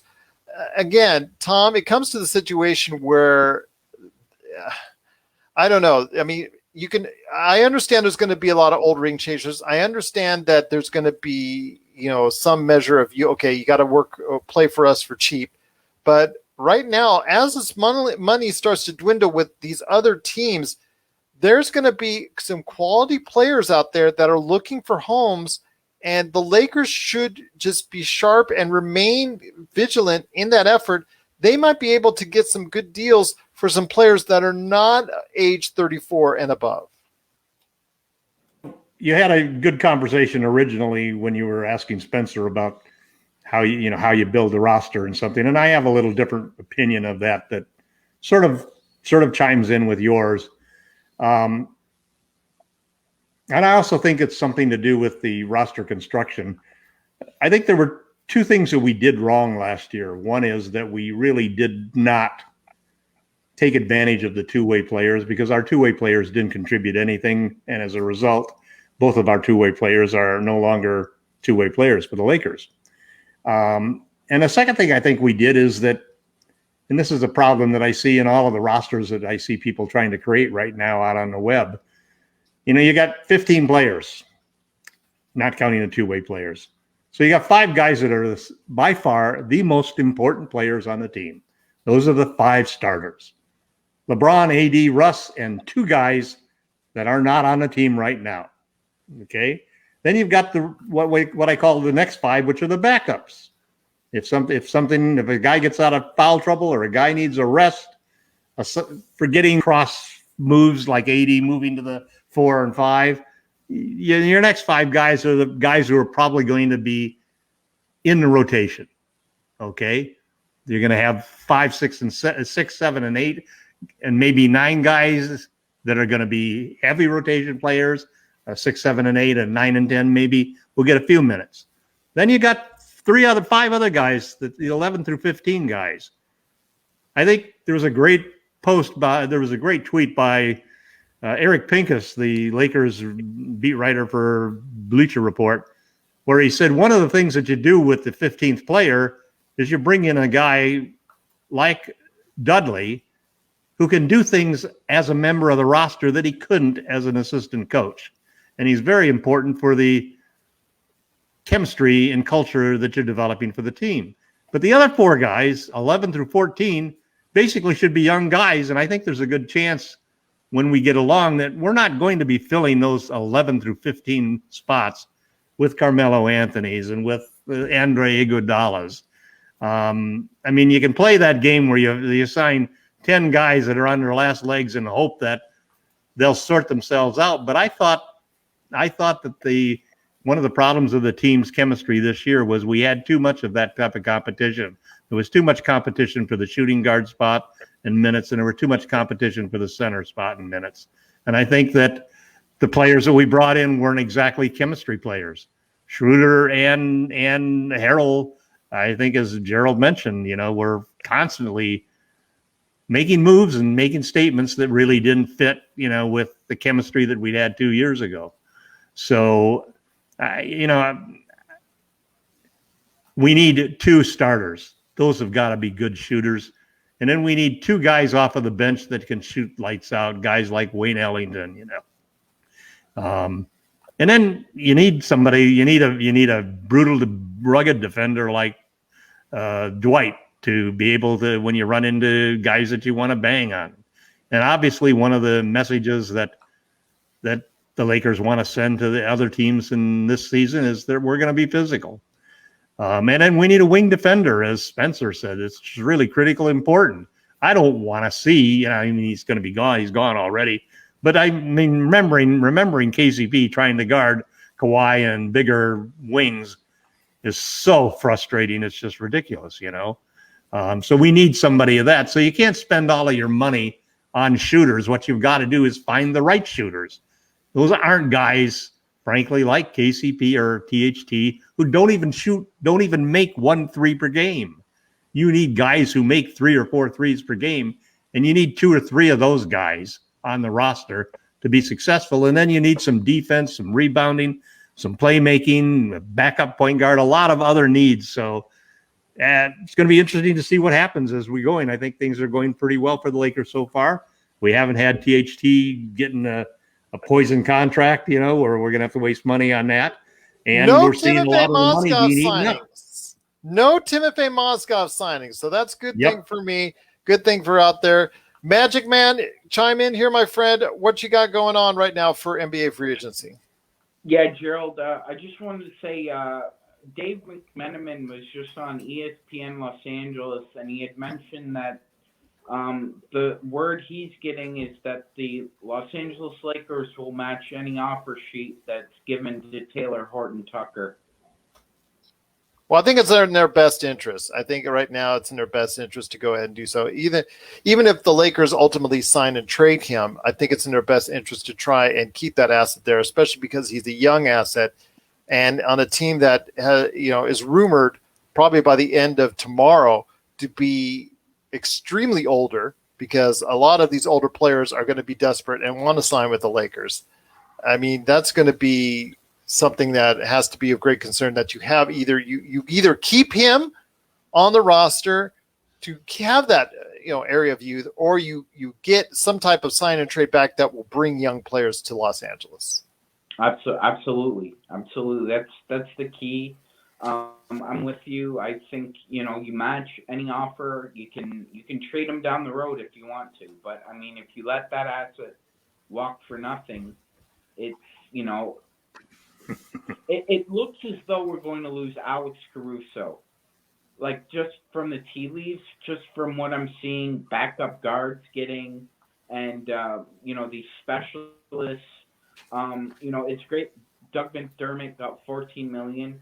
Obviously, the rumors about Lauri Markkanen going to the Spurs were not true. So it's great, but McDermott is limited too. So I'm not sure what the Spurs are doing here either. It just seems like they're trying to spray everything on the wall and see what sticks. We had this conversation, I believe, last year, Gerald, where you were saying they need to get off the pot.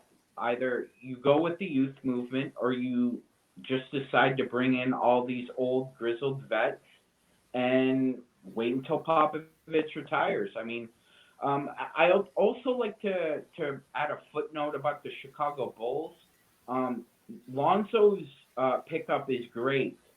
That allows them to give Pat Williams some cushion to develop as somewhat of an offensive player. I don't see them being a playoff, like a top 16. You have Vucevic, who's a quality big, but for every 30 points he scores, he gives up 36. So Chicago's in a funny place here, because Vooch is an expiring contract, and so is Zach LaVine. And the interesting aspect of LaVine and Beal here is that it behooves them, even if they get traded, not to re-sign with their team, because they can make more as a free agent.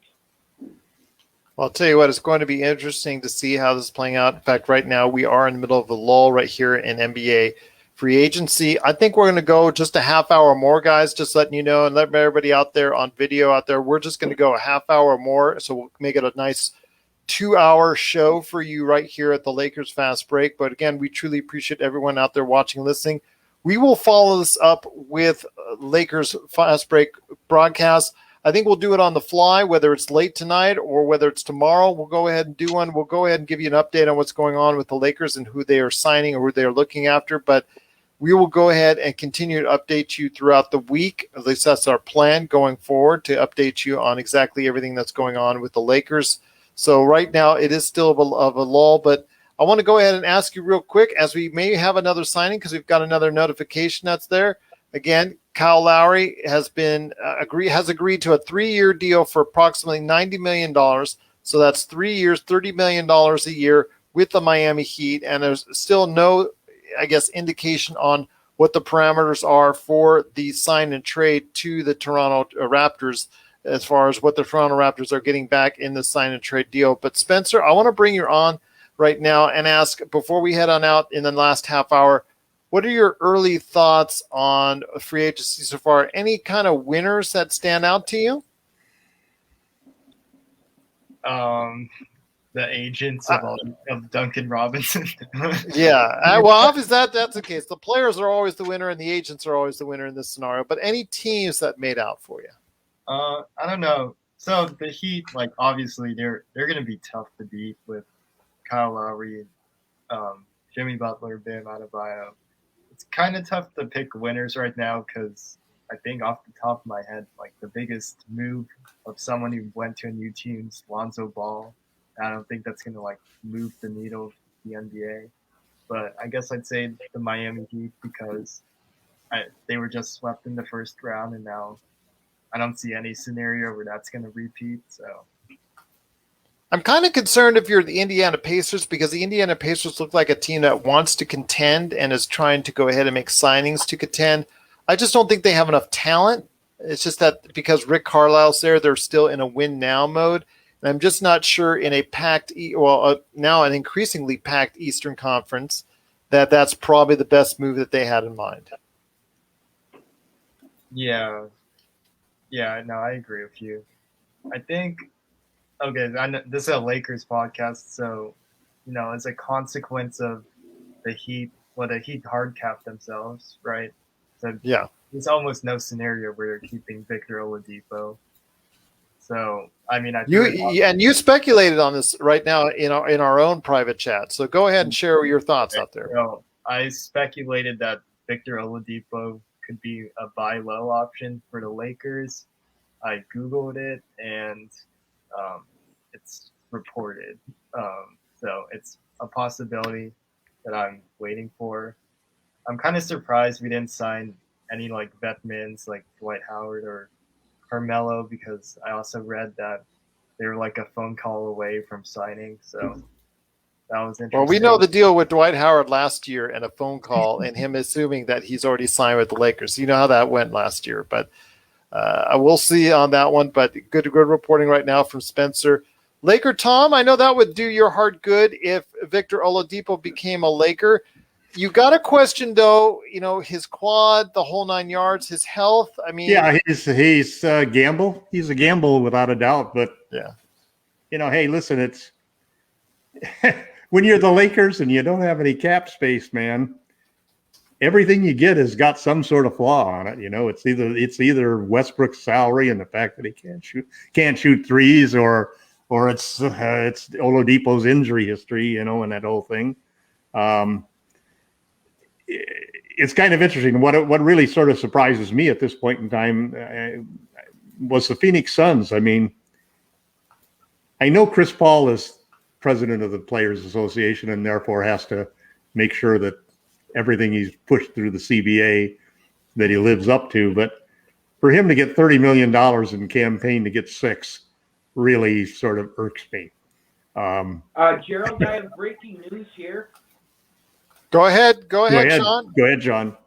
Yeah, there's a source here from The Athletic. The Minnesota Timberwolves and Atlanta Hawks are nearing a sign-and trade for point forward John Collins. Minnesota will be sending Malik Beasley, Jarrett Culver, and Jake Layman to Atlanta.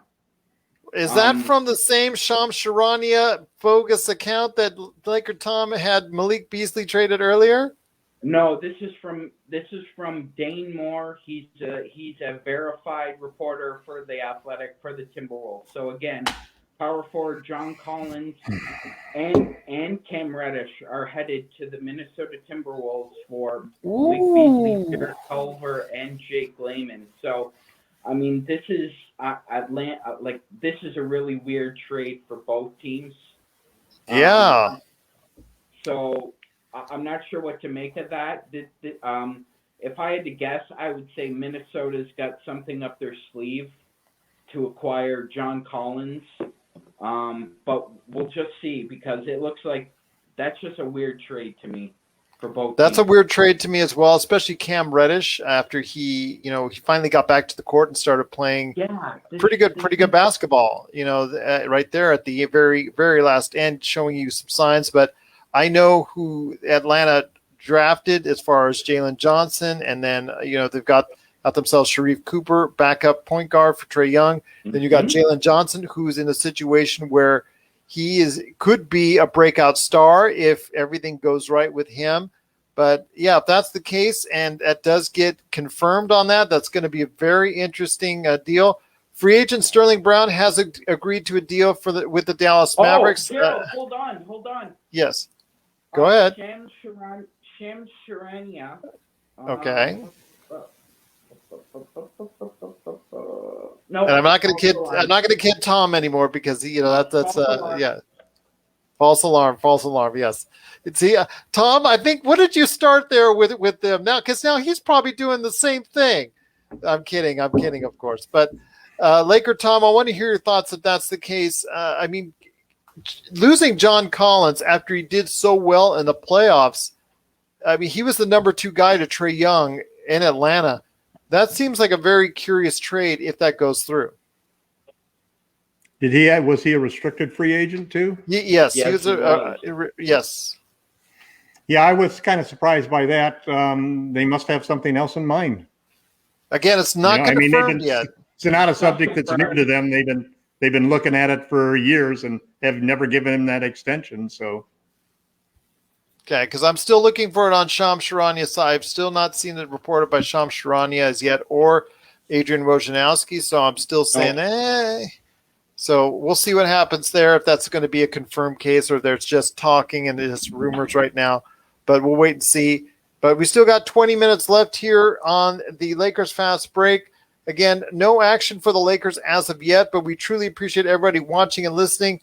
Want to thank so much again to all the great people watching, gave us thumbs up. Noel, Narvasa, cannot thank you enough for your awesome comments. Jamie Sweet, we know we got much love for you out there, my friend. He's been talking about Indianapolis relying on Ricky C to make it work between Sabonis and Turner. I still think they're going to trade Turner at some point in time. I think it's going to be sooner rather than later. Tom, do you agree that Miles Turner soon will be traded away from the Indiana Pacers? I would suspect so, just simply because there's been so much smoke on it, and there's been some offers that I think were interesting. But then you have the other side is that you have the old coach returning back to the old team and a new general manager. So it's hard to tell. They're right at the verge of the luxury tax right now. And I don't think that they're a luxury tax team because they're struggling. They're a play-in team at best at this point in time. And they still, I still think there's a chance not only that Turner gets traded, but also that Brogdon gets traded. Agreed. Would have been a great fit for the Lakers. Absolutely great fit for the Lakers. Yeah, I love both of those guys on the Lakers. Yep, as do I. But unfortunately, it doesn't look like that's going to end up being the case. Jamie Sweet said that Turner's under contract for 2 more seasons. He's thinking maybe at the deadline. I'm thinking that with the signings that we're seeing today, Jamie, from Indianapolis, I really think that they're on more of a win now mode, especially bringing Rick Carlisle in. He doesn't seem to be the type of guy who's going to be very patient at his age for a rebuilding. So it looks like they may be going ahead and starting to build something that they can go ahead and become a contender with. Spencer, let me bring you on real quick in regards to maybe another team that's been talked about, and that's the Miami Heat, which we've talked about, off and on already because of all the major signings. The thing was, we already talked about a lineup potentially of Robinson, of Lowry, of Butler, of Bam Adebayo. I mean, that's great, but I still think they might be lacking in some size. Do you? Yeah. So the thing about it is, like, they've really played 2 ways over the past 2 seasons. They play Bam at the 5 and small ball around him with like Jay Crowder at the 4, or they went big with Myers Leonard. So obviously they have limited resources because they just gave $18 million and $30 million contracts and they were hard capped. But we'll see. I think the most likely outcome is Trevor Ariza's back, and he just like slotted in as the Jay Crowder role. So yes, I do agree that they are lacking some size in the paint, and we saw that in the finals. I do want to mention that the Nuggets, I think, are proving to be a slight winner on free agency days so far because they just signed Jeff Green as Noel Narvasa has just won. 2 years for $10 million. And congrats to Jeff Green, who has been that journeyman going around from team to team on minimum contracts forever. Played extremely well for Brooklyn and is now getting rewarded for it in the backside of his career. I really, well, instead of, like on the Jungle Cruise, the backside of water, but the backside of his career, 2 years, $10 million. I really think that's a good signing. If he can continue this kind of consistency, he's always been someone that has exceeded the minimum contracts that he's been playing for, and then somehow manages to, I guess, flame out with whatever team he's on. So Brooklyn, he really did a great job. In fact, did perform very well in the playoffs. Once when he was healthy, was a key contributor to their success. So let's see what he can do for the Nuggets at 2 years and $10 million. So congratulations for him. As Jamie Sweet points out, that's the Nuggets solidifying that roster. I really think it is. I think they get some kudos. And with their star Jamal Murray out right now, still with the ACL injury out for some time, it's going to be a wait and see to see how good that team develops. Could they still be a top echelon contender in the Western Conference? We'll have to wait and see. And that's something I want to talk to you about with you, Magic Man, are the teams like Denver and the teams like the Clippers right now who have those injuries with Kawhi, who is still a free agent, who became a free agent. He declined his player option, who is heavily rumored to be re-signing with the Clippers. And I want to ask you this. I mean, you're buying yourself a timeline with Jamal Murray being out, and you're buying yourself a timeline with if Kawhi returns to Clippers with him being out. What are the realistic expectations for both those teams this season as being possibly not or are contenders in the Western Conference? Okay, so that's kind of a loaded question.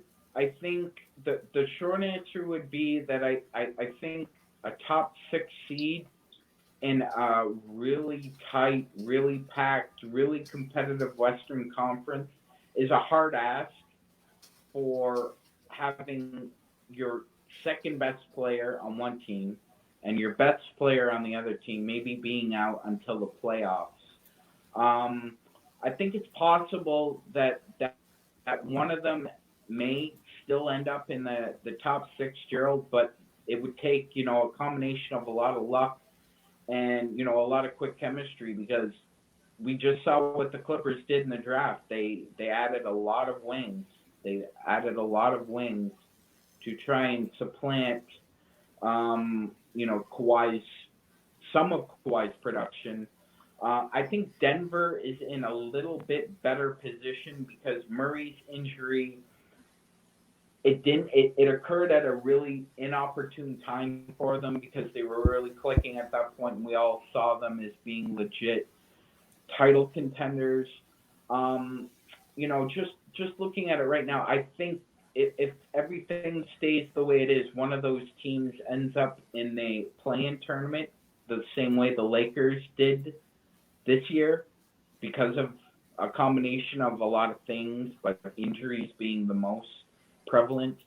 And I see the other one making the playoffs, but it's going to be a hard road for both of those teams. It's just, the West is tough, man.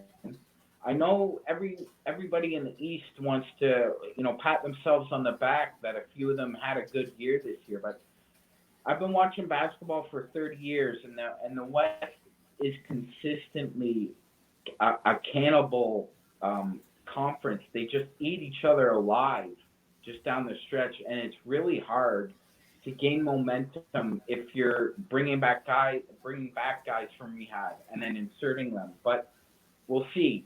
I just think it's a hard road. Well, I'll tell you what, there's still more signings right now. Not something that's going to be a major barn burner, but the Kings did get Mo Harkless, 2 years, $9 million. That's Mo Harkless to the Kings, 2 years, $9 million. The thing is, though, it depends on the team that he's been on. Mo Harkless has either thrived or been out of the rotation, quite frankly. So you never know what you're going to get with him. Is he the guy that's been hard lucked and or played himself out of the rotation, or is he going to be a guy that at 2 years and $9 million can produce like he did with the New York Knicks? I know that I was very interested to see if the Lakers could get him because he's a guy that provides length, size, defense, and also when he was with the Knicks, 40% three-point shooting. So we'll see what happens there. But it is still the Lakers Fast Break. We truly appreciate everyone out there watching and listening. Thank you so much for the great comments, Noel and Jamie out there on the chat board. Sean, you had something else you wanted to add? I had a question for you, Gerald. Yes. So given the fact that it was kind of known that the Sacramento Kings promised Franz Wagner, if he was available, they would take him, and obviously Orlando got to him first. Gerald, how do you explain them picking Mitchell? They're Halliburton is a great scorer, and he's a pretty good facilitator. You also have maybe this was maybe this was based on the prospective deal that the Kings thought they had with the Lakers, that the Lakers were looking to go ahead and maybe if they swapped would get the 9th pick and were looking to get Mitchell, but unfortunately that fell through. I know it's going to be a little bit of a hard deal asking for Halliburton, Mitchell, and also as well De'Aaron Fox to play all at the same time, especially if they keep Buddy Hield. So that's going to be even more difficult. I imagine that they're going to do some type of movement in the not too distant future with Hield. I think that's something that their future lies upon Halliburton. So we're getting some more news right now. Spencer, you are reporting that Reggie Bullock is going to Dallas, who just confirmed. Just wanted to let you know that Dallas did confirm signing one of my two guys. Yeah, he's gone. Reggie Bullock is not returning to the Lakers. He is going to Dallas. I want to go ahead and mention that Boban Marinovic is signed for only 1 year, but that will give Dallas the bird rights because it'll be his 3rd year with the team. But go ahead, your thoughts, Spencer, on Reggie Bullock going to Dallas. Well, he's a good player, and I think that was LakerTom that just now is regretting it. I kind of liked him more than Danny Green. Oh yeah. I know we mentioned Danny Green earlier. There's not many 3-and-D players to fill out your starting lineup with. So I mean, gosh, maybe Danny Green is going to end up being the best option based on skills. Yeah, Wes will start. Well, a name that's out there is someone who's doing a great job for Team Australia right now, Patty Mills. Patty Mills is someone that could really still fill it up.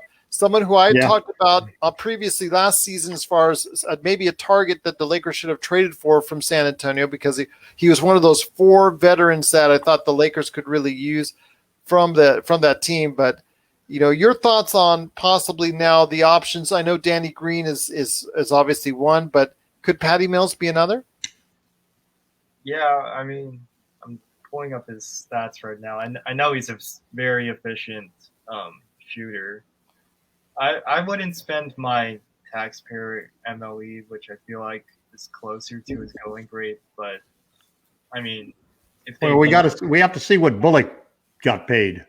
Yeah, there's still no confirmation on what he got paid yet. So he's an MLE candidate, mini MLE candidate, and I think that's the same thing. What he gets paid is probably what Patty is going to get paid. Pretty close. Yeah, I agree. Well, we'll see what happens there. Again, the Mark Stein he's also a great reporter from formerly of ESPN, now dealing with himself on his own, Substack because he's no longer affiliated with the New York Times. But he said the Mavericks are nearing a deal with Knicks free agent Reggie Bullock, so we'll see what happens there. And Tim McMahon of ESPN has also confirmed the deal, but they haven't said exactly how much it is for, so we'll wait and see on that one. But very interesting, and we're heading down to our last 10 minutes of the show.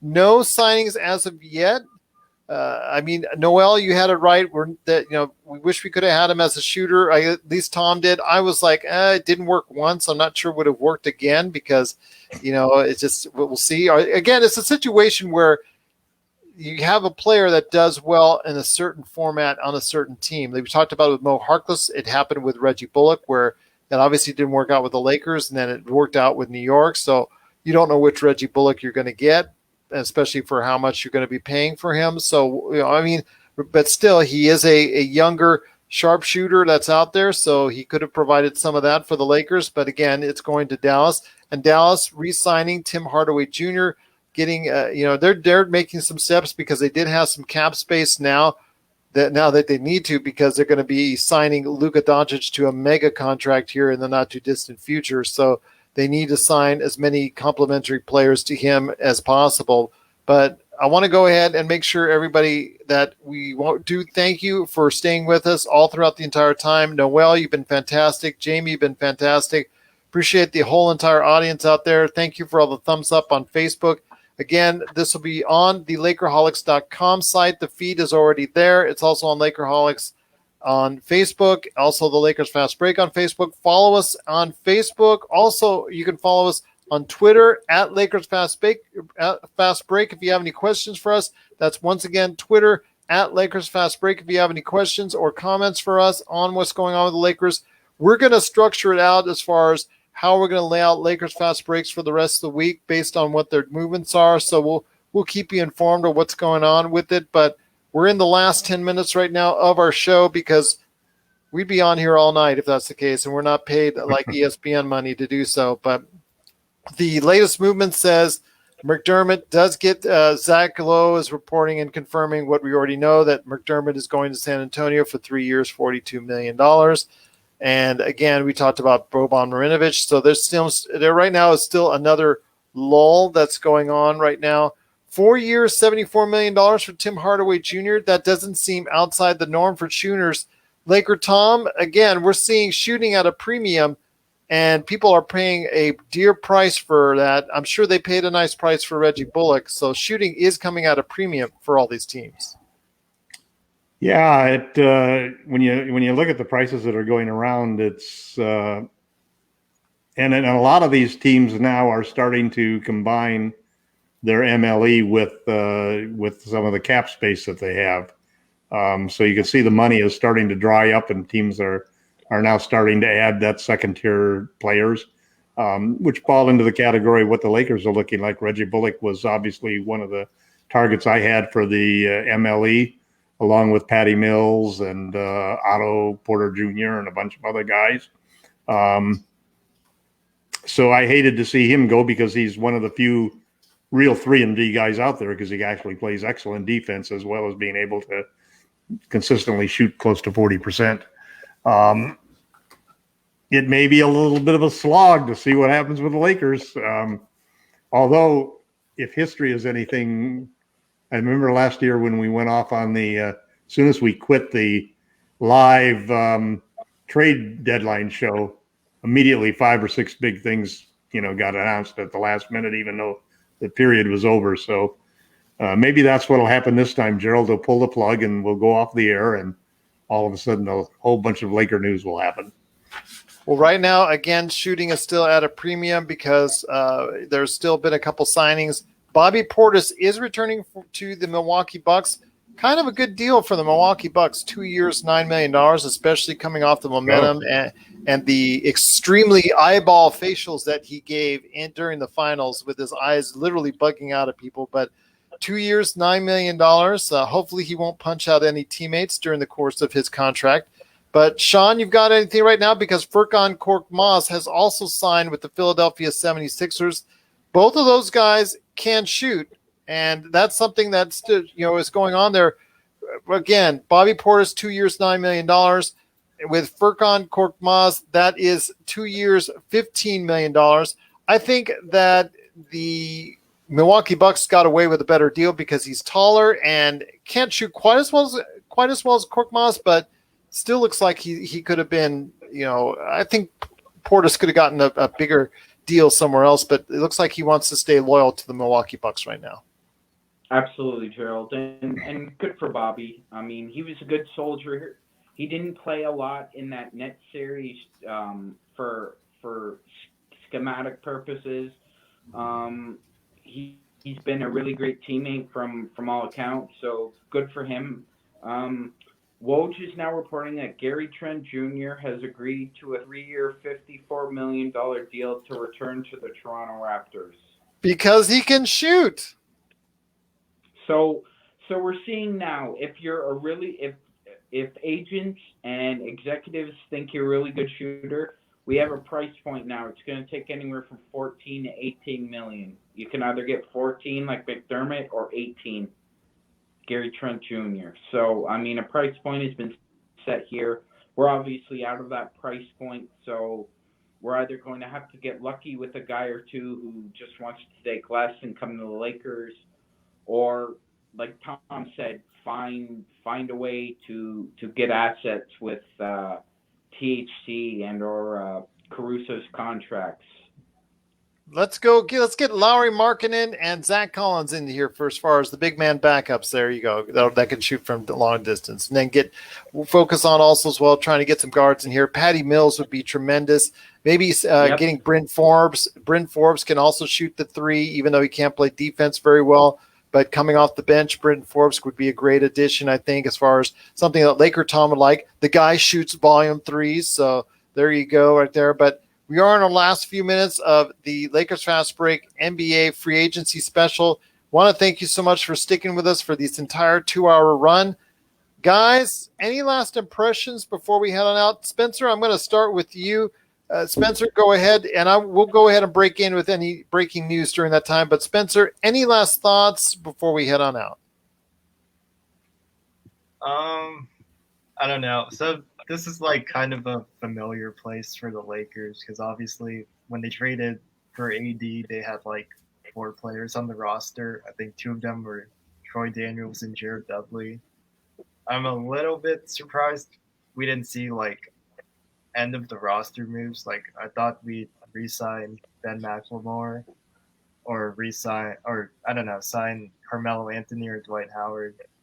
But I don't know. It just feels like a ton of players just re-signing right now. So I don't really have much to say. Any really any deals that stand out like Timofey Mozgov, Luol Deng style that are really gaudy and really overpriced?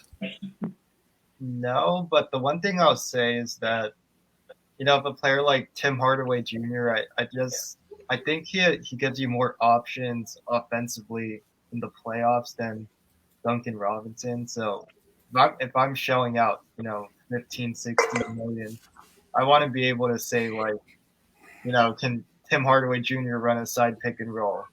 The answer is yes. If that's Duncan Robinson, the answer is no. So I feel, and so this kind of goes with like Buddy Hield.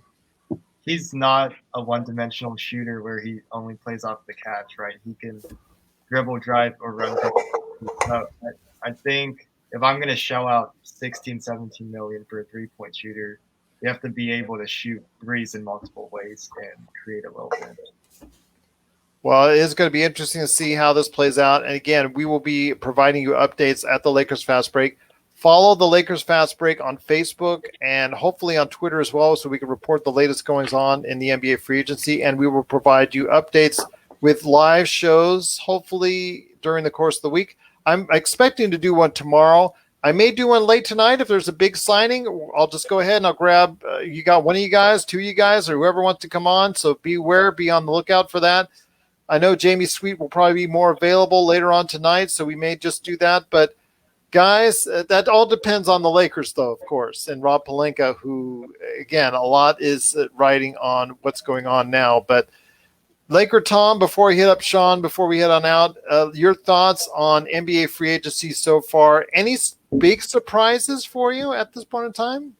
No, I think it's going pretty much as everybody expected. I think that it's kind of funny that the early domino of Kyle Lowry fell, and we saw a few other dominoes go, but it wasn't like a wave of them happening.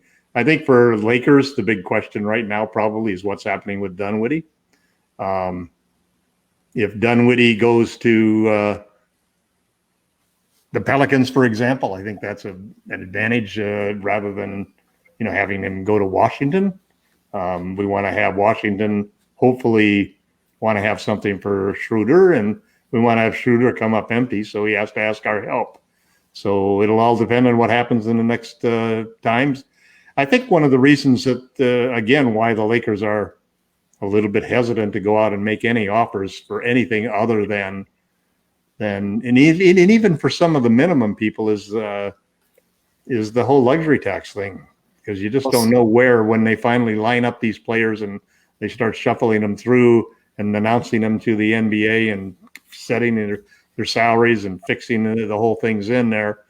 They're going to end up with a large luxury tax bill, bigger than anything they've ever paid in the past, probably 4 to 10 times as big as anything they've played in the past, since the most they paid in the past was $13 million.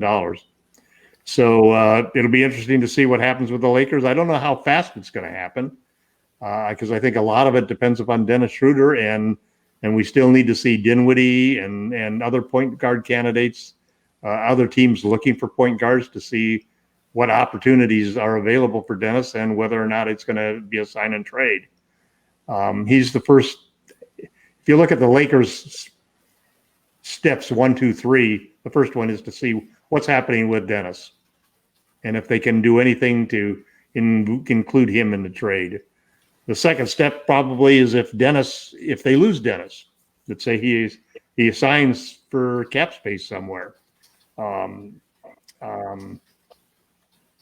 If he does that, then all of a sudden the Lakers are in a situation where they've got to probably look to see what's the situation with respect to Talen Horton-Tucker and Alex Caruso, because those are the other two assets that they have that they can sign and trade for candidates that would allow them to get Buddy Hield, or candidates that were as good as Buddy Hield.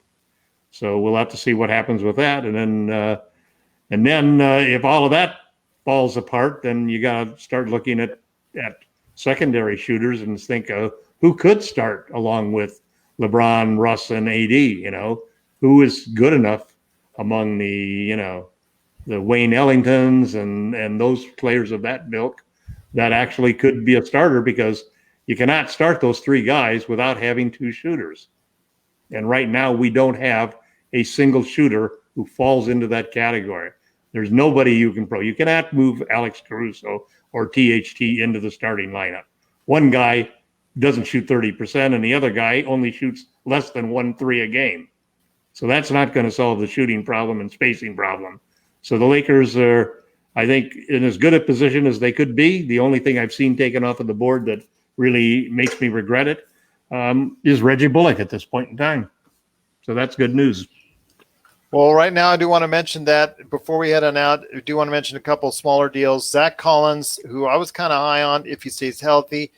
He was, Portland kind of took the last year off. They declined the option, the $7 million option on his last year of his contract, making him an unrestricted free agent. He goes to the Spurs at a little over the $7 million, 3 years, $22 million deal with the Spurs. Also, as well, I want to mention that Alex Len signed with the Sacramento Kings for an undisclosed amount. So very interesting maneuvers there, because Sacramento, I think maybe that's a sign that Rashawn Holmes will not be staying with the Sacramento Kings. It's so funny, Spencer saying blame Pop for this. His influence all the way over from Tokyo, Japan right now, where he's guiding the team hopefully to a successful gold medal victory. So we'll hope for on that. But guys, it's been great having you got here. But Magicman, I want to get you on last. And again, big shout out to Jamie Sweet and also as well Noel Narvasa for their great comments, their great updates. They've been such a tremendous part of our chat room today. Cannot thank you enough for being part of today's program. But Sean, before we hand it out, thank you first off for returning today.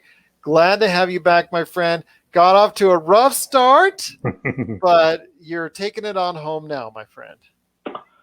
Thanks, Gerald. I'm not one to give up very easily, so I'm pretty persistent. I just wanted to say, I just wish. Oh, now to get this for irony. Mike Muscala just signed a 2-year deal. Actually, not a 2-year deal. He signed a 2-year deal for $7 million to return to the Oklahoma City Thunder. Wow. Huh? Good. Well, good for They Mike. gotta play the game still. Yeah, but you got I mean, so even many. though they're building for the future, they You gotta got have so many players young to play. players. But go ahead, my friend. Go ahead, Sean. Yeah, no, Gerald. I just wanted to mention. I just wish Zach Collins good health. Yes. I can't imagine. The kind of mental health problems he's been going through. I mean, rehab sucks. It doesn't matter if you're an NBA player, a plumber, if you're the pod father, Gerald Glassford. Rehab just sucks. And Yes. getting back to 100% is a mental grind on top of, at times having to look over your shoulder because the guy behind you is coming. So I just wish him good health, and obviously a change of scenery will probably do him good. Looking forward, it looks like there's just a lot of disinformation that we're receiving. Now Sean Marks is apparently on Patty Mills's tail, according to reports. Sean, the Nets have a previous history with Otto Porter and one Patty Mills. They obviously can't afford both of them.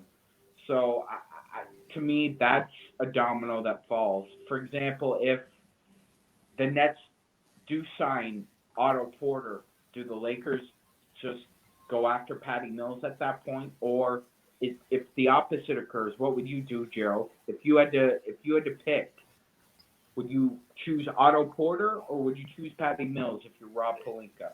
If you're going by youth and what the Lakers kind of need at the wing, I would say Otto Porter, because Patty Mills, I love him as a great player.